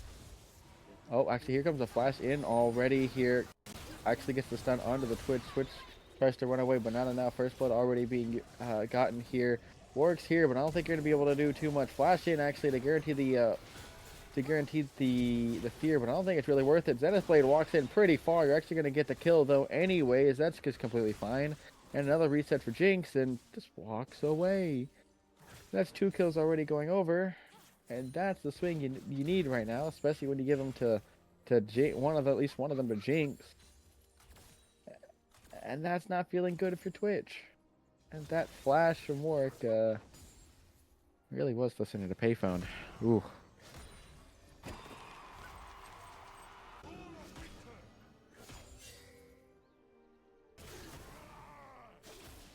when I have random assignments getting posted by my college, so I'm having to also do that while I cast. So if you hear some pauses or me not talking during the game, I am very sorry. Trying to solo cast this does have its challenges, and oh, but here comes the ghost actually coming in here as well. Flash in from the Udyr doesn't actually hit anything, and just wasting. And this is a masterclass of mental game right here by TP saying, "Oh, made you flash! Wow!" You know, oh, fight for this, fight for this. Hey, flash for this, trust, trust, trust. Haha, I'm actually running away. You're never gonna get me from this. And as soon as I say that, here comes a flash away from the Andy to get away from the fight. Lives to see another day, but gotta be very careful there. And yeah, goes back to being a very slow game before now.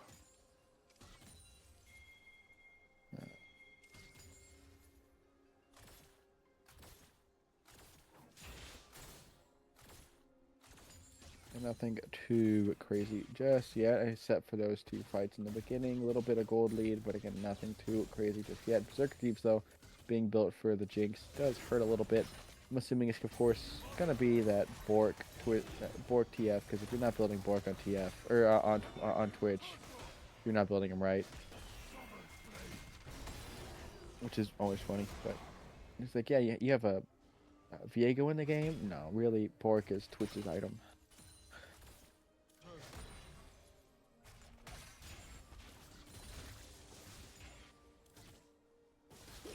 The wave is walking up, of course. TP being used by both mid laners. Ahri only now TPing with that lost chapter. Very beneficial for her. Being able to jump in as well. And, oh my, look at so much damage coming in. Not able to get that bot lane, though. Top lane doesn't get it in the end, so is a little unfortunate. Mundo is just going to be Mundo things and heal it all up afterwards. And this bot lane at least did not die, so they will get Dragon, though, in response. Another... okay. They just say, you know what, I'm going to get the kill, but that's Feats of Warfare going over to the side of TPOK. And I think they're feeling pretty okay about that, because they get the Dragon as well, and it's becoming mind control games here. Should have tried to get the Demolish proc, but decides, no, we're good. Let's see if Talrama has anything to say about this, seeing his team right here on this game 4. How are you feeling right now? I think he's left me. Unfortunate.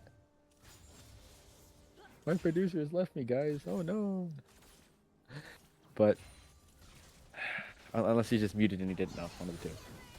But oh, Tibbers comes down. Tibbers comes down onto the Ahri. It does get pretty low though, but again, it's Ahri, not too bad. Oh, so again, he's gonna be feeling pretty fine here. Just walks away.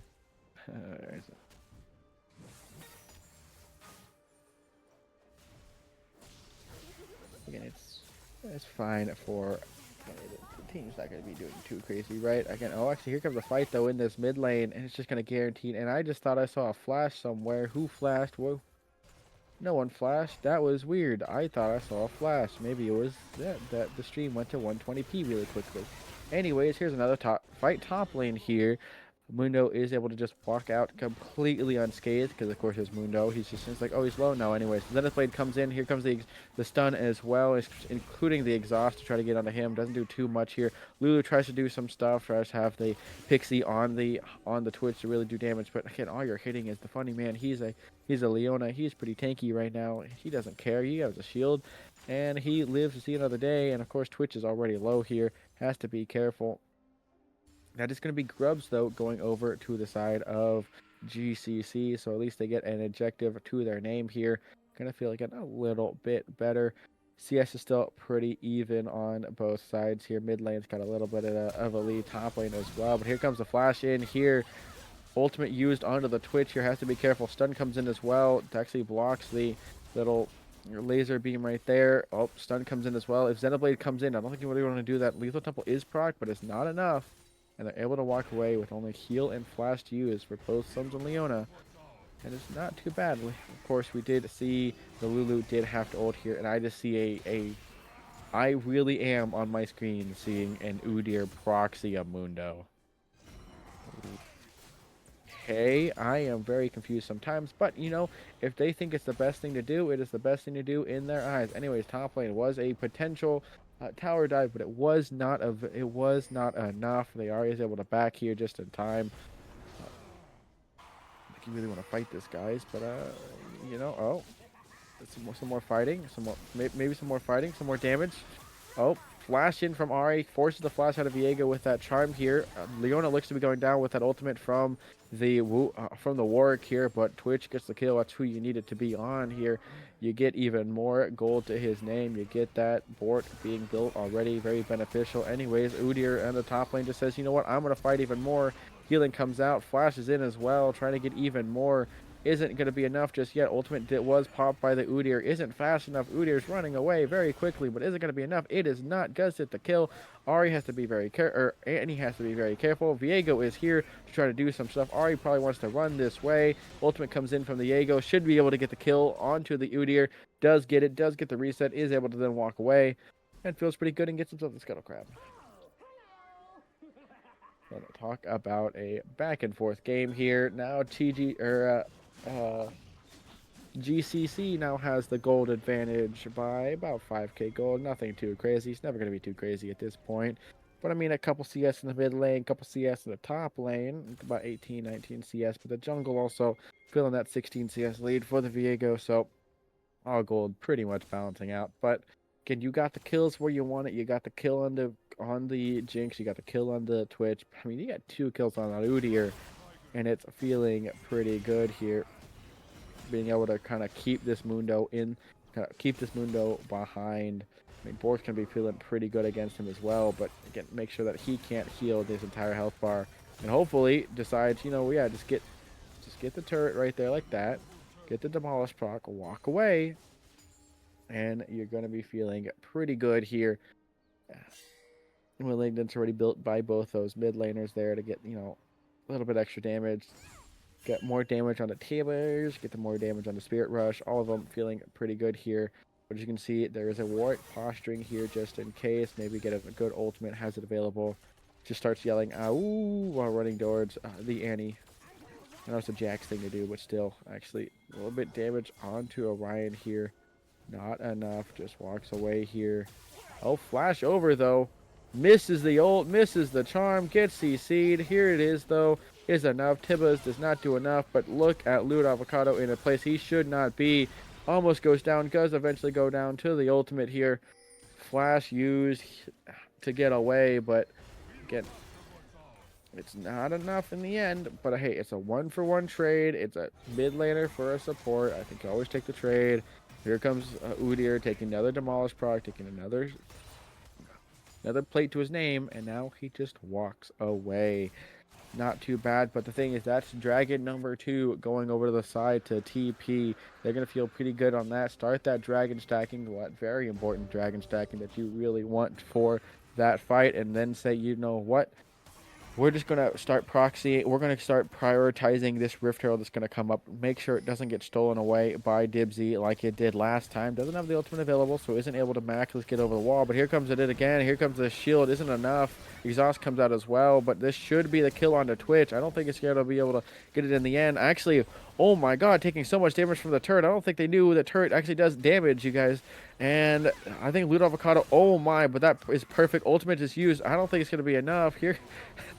That's another kill. That's a double kill onto the bot lane. I don't think that's the right thing to do. Here comes Dibsy to try to get a trade onto the Viego. Does get it as well, but there's no objective on the map yet. There's still a minute onto that Rift Herald, so they're still just going to be a 2-for-1 trade for themselves and get out in response.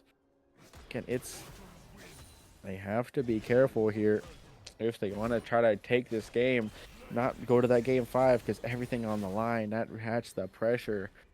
I mean, it becomes a good game for the viewers, but is it really what they want to be playing? And of course, gotta wait for the demolish proc. I think that's what Udyr is doing, hoping to get it in time. Actually, here comes the the fear as well onto the Leona. Isn't taking any damage. The ultimate comes out. Here comes the charm as well. But look at the damage. Look at the CC, and the Jinx is just able to do so much. Has to run away here. Jinx resets hurt so much. Does get it. So it's a 1-for-1 trade.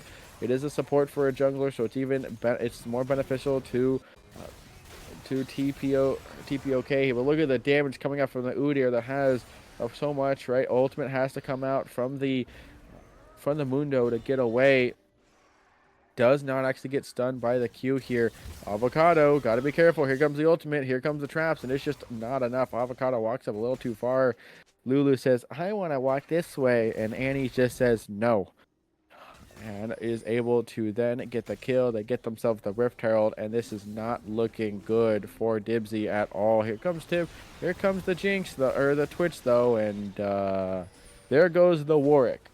It is not that pretty right there, right? Walks up, tries to do something, but walks into a trap, walks into an exhaust. Ultimate in from everyone to guarantee the lockdown, and this guarantees that mid lane turret going to take quite a bit of damage here, right? And oh, flash in actually from the. Oh, actually, they are going to get the kill. Flash in from the R. They try to get the charm here. Ultimate comes up from Twitch doing just so much damage. Is eventually going to get it. I wanted to say that 5-1-3 Jinx is very, very scary, but they say, you know what? What if we just flash charm them, guarantee the CC? Now Jinx is useless. She can't do anything. And now we just have Twitch ult and does so much damage. And look at that. They're back in this game here, but again, they have to be careful of the dragon stacking. Dragon stack can be very, very scary for themselves because, again, that damage on the, I guess the healing, sorry, on the Ocean Soul with a Mundo is not something you really want to be playing against. So it's something super, super scary. Again, you really don't want to. And I think it's Ocean Soul. I haven't seen the anything else that says it otherwise. I don't see the speed up. Anyways, Udyr is in a very precarious situation. Ultimate comes out from the Viego, has to flash away here. And just decides to Warwick. You got hit by that. You're now done. Do not chase that. You do not have enough damage. Rift Herald to summon bot lane. You're going to lose that bot turret here. Are you going to be able to get anything else in response? Dragon is not up for another couple seconds here. You're going to be losing this bot lane turret, I assume. Yeah, it should be. It's low enough to go down as well. And I'm trying to find where it is. Oh, there it is. There is it. And there goes the turret as well. Rift Herald goes down. At least a little bit of gold in the pocket of the Twitch. But again, Dragon is up very soon here. TP in by the Annie into that mid lane to try to get anything she can. Really get the Tibbas. Tibbas is available for that amazing stun here. Ooh.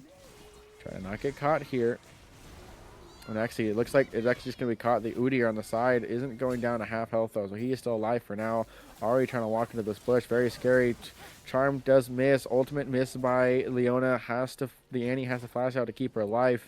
And it's still an even trade here. TP going to come back in from the Udyr to try to get anything he can. I guess actually it's just going to be a walk-in. Says, you know what, I'm going to walk in unless I need to TP. Why waste it now? But it just means that TPOK is going to be available to try to get this dragon here. They have the position. Fnatic Deathbrush, though, they have vision in that bush as well. Orion has to be careful. Chunk down a little bit. Chain Chomp already used there. The traps already used to make sure they can't walk in, though. But that just means you won't have the guaranteed CC with anything else. Anyways, the stun comes in onto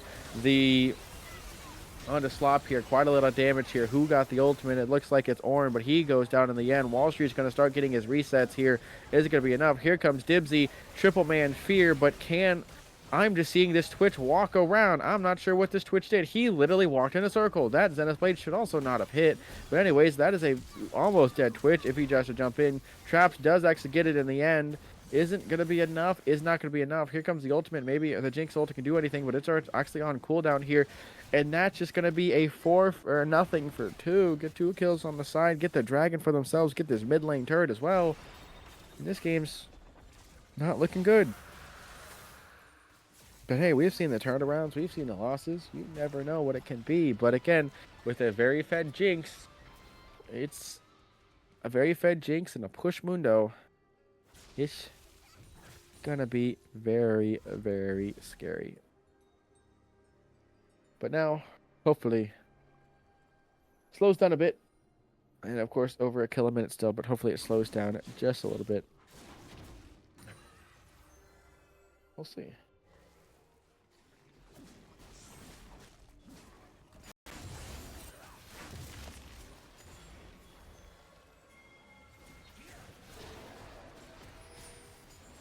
Again, it's kind of the calm before the storm right now, but now that he is back, Roma, what do you think of the current game state? And as soon as I say that, actually, we have a jump on to the Udyr. Actually, the blast comes over the wall, though, so Leona has to be careful. Leona holds in, ultimate comes in from the Jinx to try to get something out of it. Does actually get one. Here comes the ultimate from Twitch, though, doing quite a bit. There's no vision to actually try to guarantee the stun, though. Here comes the Zenith Blade to jump in. I think Funny Man walked in a little too far. Here comes the ultimate from Dibsy. Gets stopped instantly. Here comes the reset, though, from the Viego, which is going to do quite a lot of damage, though. That's a double kill going over.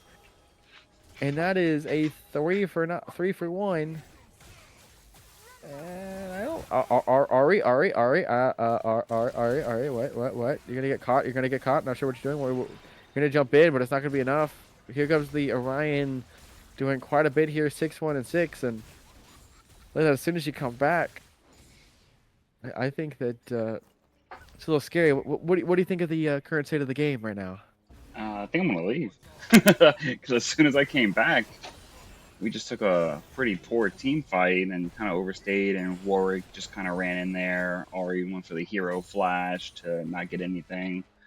I don't know. This Udyr, though, for the most part, from what I was seeing in the early game, kind of was doing whatever he wanted.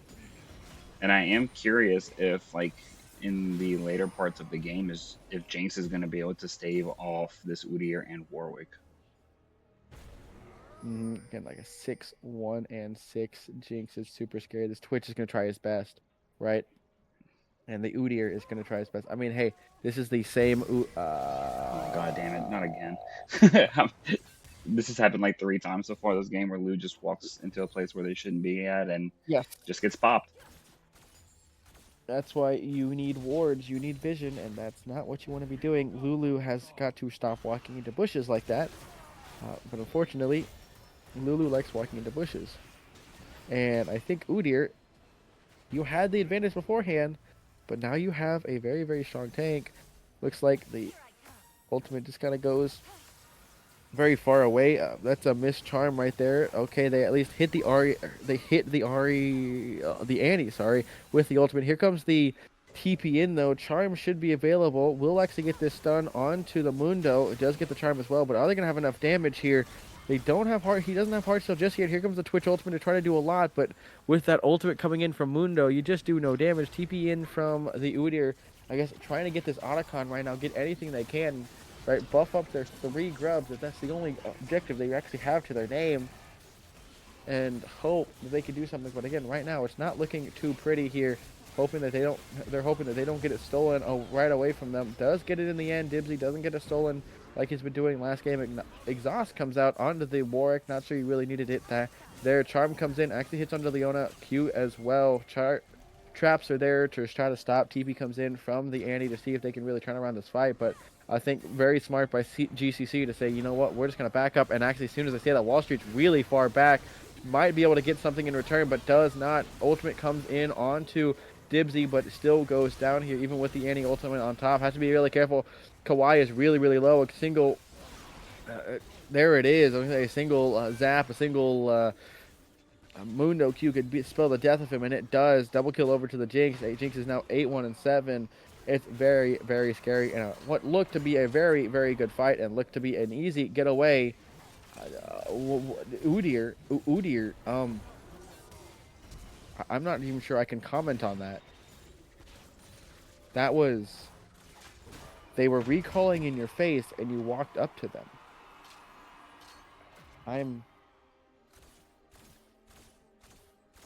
I'm not even sure what to say there. I guess the only thing I could think of is if he buys some tempo, cancels their recalls, then we could play for a dragon. But surprisingly, with the kills the way they are, the game's surprisingly extremely close. It's just a 2,000 gold difference, and how the series has been going, 2,000 gold is really not a whole anything. It's definitely in that top lane, right? You have look at the CS difference, right? But as soon as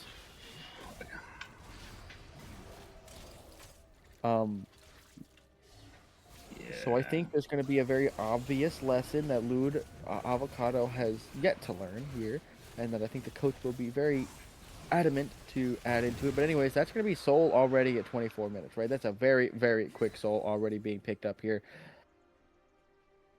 And that blows the door open, right? That just makes it so that a Mundo is now pretty much unkillable. Jinx has 2 items to her name, 9, 1, and 9, 1, and 8. It's a little too scary, and yeah. So I think the coach is now has to learn. Lute Avocado will be getting a little bit of an earful by the coach to say, you are not a tanky member anymore. You are a Lulu. And this Udyr is now trying to proxy the wave and is going to die as well. I have no words for this game at this point, because unfortunately, this is not turning out to be one of those really cool games or really good games we've seen in the last little bit, right? We've seen those last 3 games have been pretty, you know, I wouldn't not always one-sided, but like, oh, at least there's some comeback angle, there's some fights that they are doing, but the mistakes that GCC are making right now in kind of walking up to a bush, walking past the turret right there, I think it really is a positioning issue right now by GCC. That communication is completely off. I think being able to work on that, try to see if anything. Ooh, ult was now just used, but Tibbers just gets to recall right back to Annie if she walks away far enough. It's not too scary, and at least you lose her ultimate for a little bit. But and Avocado almost got caught, but in the end, is still alive. Ultimate actually used by Twitch to try to get onto Orion. Flash in as well. Is it going to be enough? Is actually enough in the end. Quite a bit of damage onto this Mundo here. Is it going to be enough? But only that going to only it's going to come. Ultimate goes completely wide from the Warwick, but is it going to get the kill in the end? Flash away from Wall Street to try to get away, but this wave is here. They can try to start pushing down. Baron is up as well. They can now rotate over to Baron with 2 members dead on their side. Udyr is bot lane, does have TP available if he needs to get into this fight, and it does look like they are going to rotate. They're going to get the Scuttlecraft and then rotate to this Baron. And I stand corrected. They decide, nah, I'm good, which is very surprising, being that they just took round 2. And Udyr should be able to get this bot turret, and I'm not sure you want to be fighting this, but hey, if you think you can, you're going to get stunned here, though. I think you have to now back away. Oh, a little bit of damage by the Jinx, but it's not enough, and Udyr just walks away. Yeah, I also want to point out this is the first game in the series that Orion was able to get the better of Adam during like laning phase. Typically in the previous 3 games, getting out of laning phase, Adam had a pretty sizable CS lead, and this game's been pretty Jinx favored. I know we had the early kills on the Jinx that probably swung that lane pretty heavily, but it is something of note. This is Orion's first game where they have the lead. I mean, the Seraphine was having the lead in the beginning, but that is Titanic Hydra. Viego. Oh, okay. I haven't seen that very often. Usually you don't go a little bruisery, you go more, a little more damage oriented, but besides, you know what? Even though we have a Mundo and a Leona, let's just take a little bit more health for ourselves. It's not too bad, but again, Baron is up. Yes, there is a gold lead to the side of GCC. I feel like this game is still in the hands of TPOK, just because again of that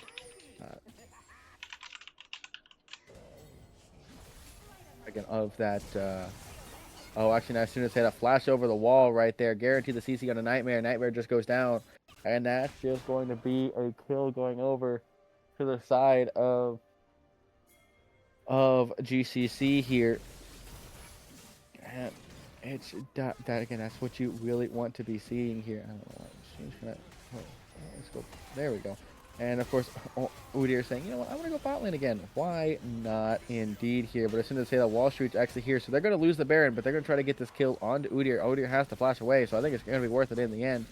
But Ari just blocks the ultimate from Jinx to make sure she doesn't just miraculously steal it here like Ruler did in game 5 against T1 with the dragon.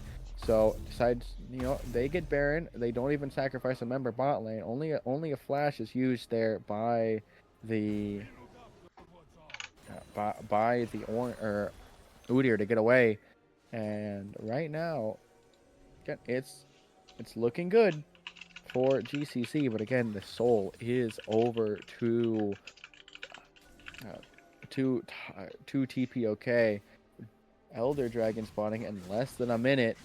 They're gonna have to be careful. Gonna have to start positioning for it if they do want to win. And as soon as I say that, here comes Loot Avocado doing the exact same thing he has done many times before, probably 4 times now, and is going down with it. Orion does get a reset. Hawaii does actually get hit though, does get exhausted, gonna get stunned consistently, and that is going to be Elder going over to the side of. And as soon as look at Udyr says, you know what if I just try to end the game now? I don't think it's gonna be enough though.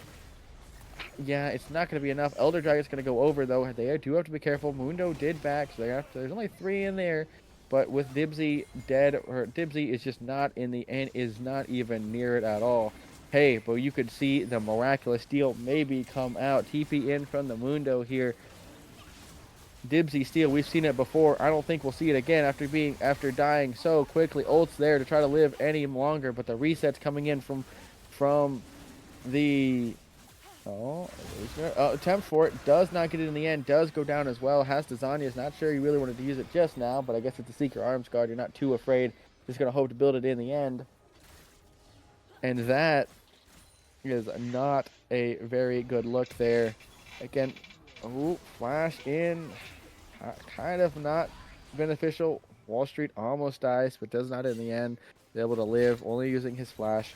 So that just means you're going to lose this mid turret. You're going to lose probably the second mid turret and your inhibitor. And I don't think they'll be able to end game just yet, especially with this Udyr in their own base here. I mean, it really is a base race. Try to stop and as many bases as you can. But I mean, you get an inhibitor for an inhibitor at least. You get that bot lane turret. And what is at least better for GCC here is that they did get a top inhibitor instead of a mid inhibitor, and mid inhibitor is always more annoying to deal with. And as you can see here, Mundo is just saying, yeah, haha. He ghosts away and nothing ever happens. And he just walks away and pretty much full health now as well. That is a Mundo for you. That is why he's very strong. It is very scary sometimes that what Mundo can do and that how he has not been nerfed at all. But you know, it is what it is. Baron coming up in a little bit here should be having a lot of words going around the Baron pit. Again, you really don't want Elder plus Baron. I think right now all GCC is trying to do is just stall the game, right? Stall the game, make sure they don't have Elder just yet. I guess they're just going to say, what if we just jump onto Funny Man? But there's still so many people there. I think you just want to run. Again, Elder buff is still available for another couple, for about a minute or two. Again, you really don't want to do that. Frost has to be careful here. Has to just kind of run away. I think our eyes are peeled onto Lude Avocado to make sure he doesn't just walk into a bush with that Lulu like every single time he has done that. And as you can see, Udyr just says, hey, that's unfortunate for you guys. What if I just take your entire base and split push? Right, you have the hole breaker and just takes it. Just straight up takes that. Oh, and as soon as I say that, there goes Nightmare. Nightmare is down now. You do have that one more Spirit Rush available here. Does use it. Doesn't hit onto Ryan. But Warwick does have ultimate. Can jump onto Ryan. Actually gets the Jinx as well. Jinx is going to go down for her third kill of the game. There goes down Funny Man as well. Baron is not up, but they can try to start pushing down this wave here, especially with Udyr doing just so much, right? You have that bot lane push as well, have that super minion there, or maybe even just push out the mid lane, but Udyr is going to have to back and get that one as well. As you can see, it's already in the base. No random TPs available here, but again, getting that Hey, have fun. pushing in right now. You still have some time. It's a 2v4 right now. You Did you still pack don't have the lunch? next person. Nightmare isn't going to come So up for just another 10 seconds, but you don't you have a you're wave. just You have you're to be gonna eat careful, and you have to this. start walking Okay. out, right? You're going to start You're pressuring wearing a that button up shirt to mid-wave go to right now. sleep. Steal the camps, or at least what's left of the camps. I don't think there's too many camps available to Love you. steal. At least there are some in that bot jungle, Good but night. again, you have to be careful. You have that one ward inside the base just in case you want to do some miraculous backdoor, which again, we Hmm. have seen in many cases. Again, you can see couple Oh, you couple Ryan camps stunned it? available to steal right That's now. cool though. Dragon, of course, not gonna be up for a little bit. Baron's up in less than a minute right now, That's pretty cool. and it is now very, very tense here for both sides. Again, the next team fight will decide this game here because you have that mid lane turret or mid lane that you can push if you are TPOK. You have that top lane or bot lane that you can push for the win if you are GCC. So you have to be very, very careful here on both sides. You gotta have vision on No. every single one. You also don't want to get picked off like right here.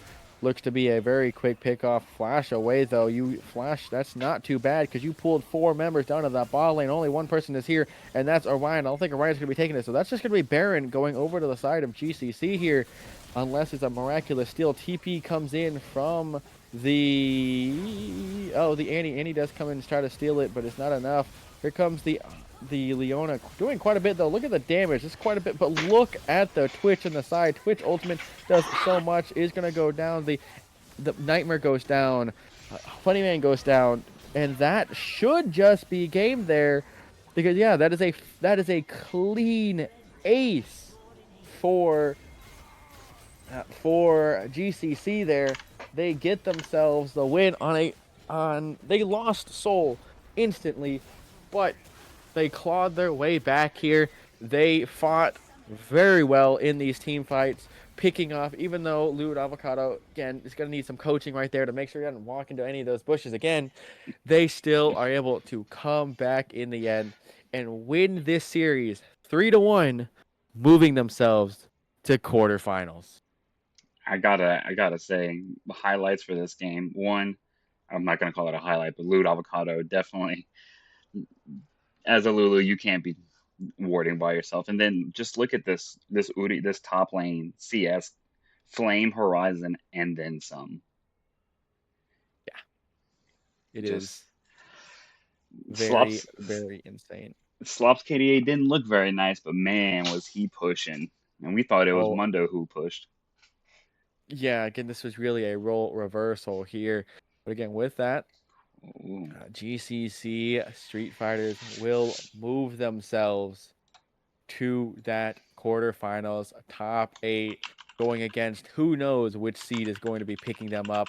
Hoping for them, to be honest, is probably going to be first seed because of this. This is, of course, an upset, right? Seed 6 versus seed 10 with GCC being seed 10. So unless seed 11 or seed 12 also pull up the upset, they are most likely Oh going to be wow. going against the first seed of in the Titans Divinity League to then go to the semifinals, and of course they can do it all the way to the finals here. But I think with that, we're going to leave you off there. Do you have anything else you want to say? No, I'm looking at the next round for the and I'm really curious on what's gonna end up happening. Like who's gonna pick who. They did the seeding stage today to kind of see who gets what for the people who got a buy. So it's gonna be interesting. This definitely was an upset. Like just looking at people's pick'ems, this was not something that was picked very much, almost at all. I want to say this is definitely an underdog pick. Are the pick'ems gone? Oh, I don't even see the pick'ems. But no, this was definitely like you were saying. This is definitely an upset. Definitely happy. Told the guys like, hey, if y'all get if y'all get the chip, I'll buy y'all custom jerseys, some GCC jerseys. And they pulled out some wild stuff this series. I've never seen the Warwick before.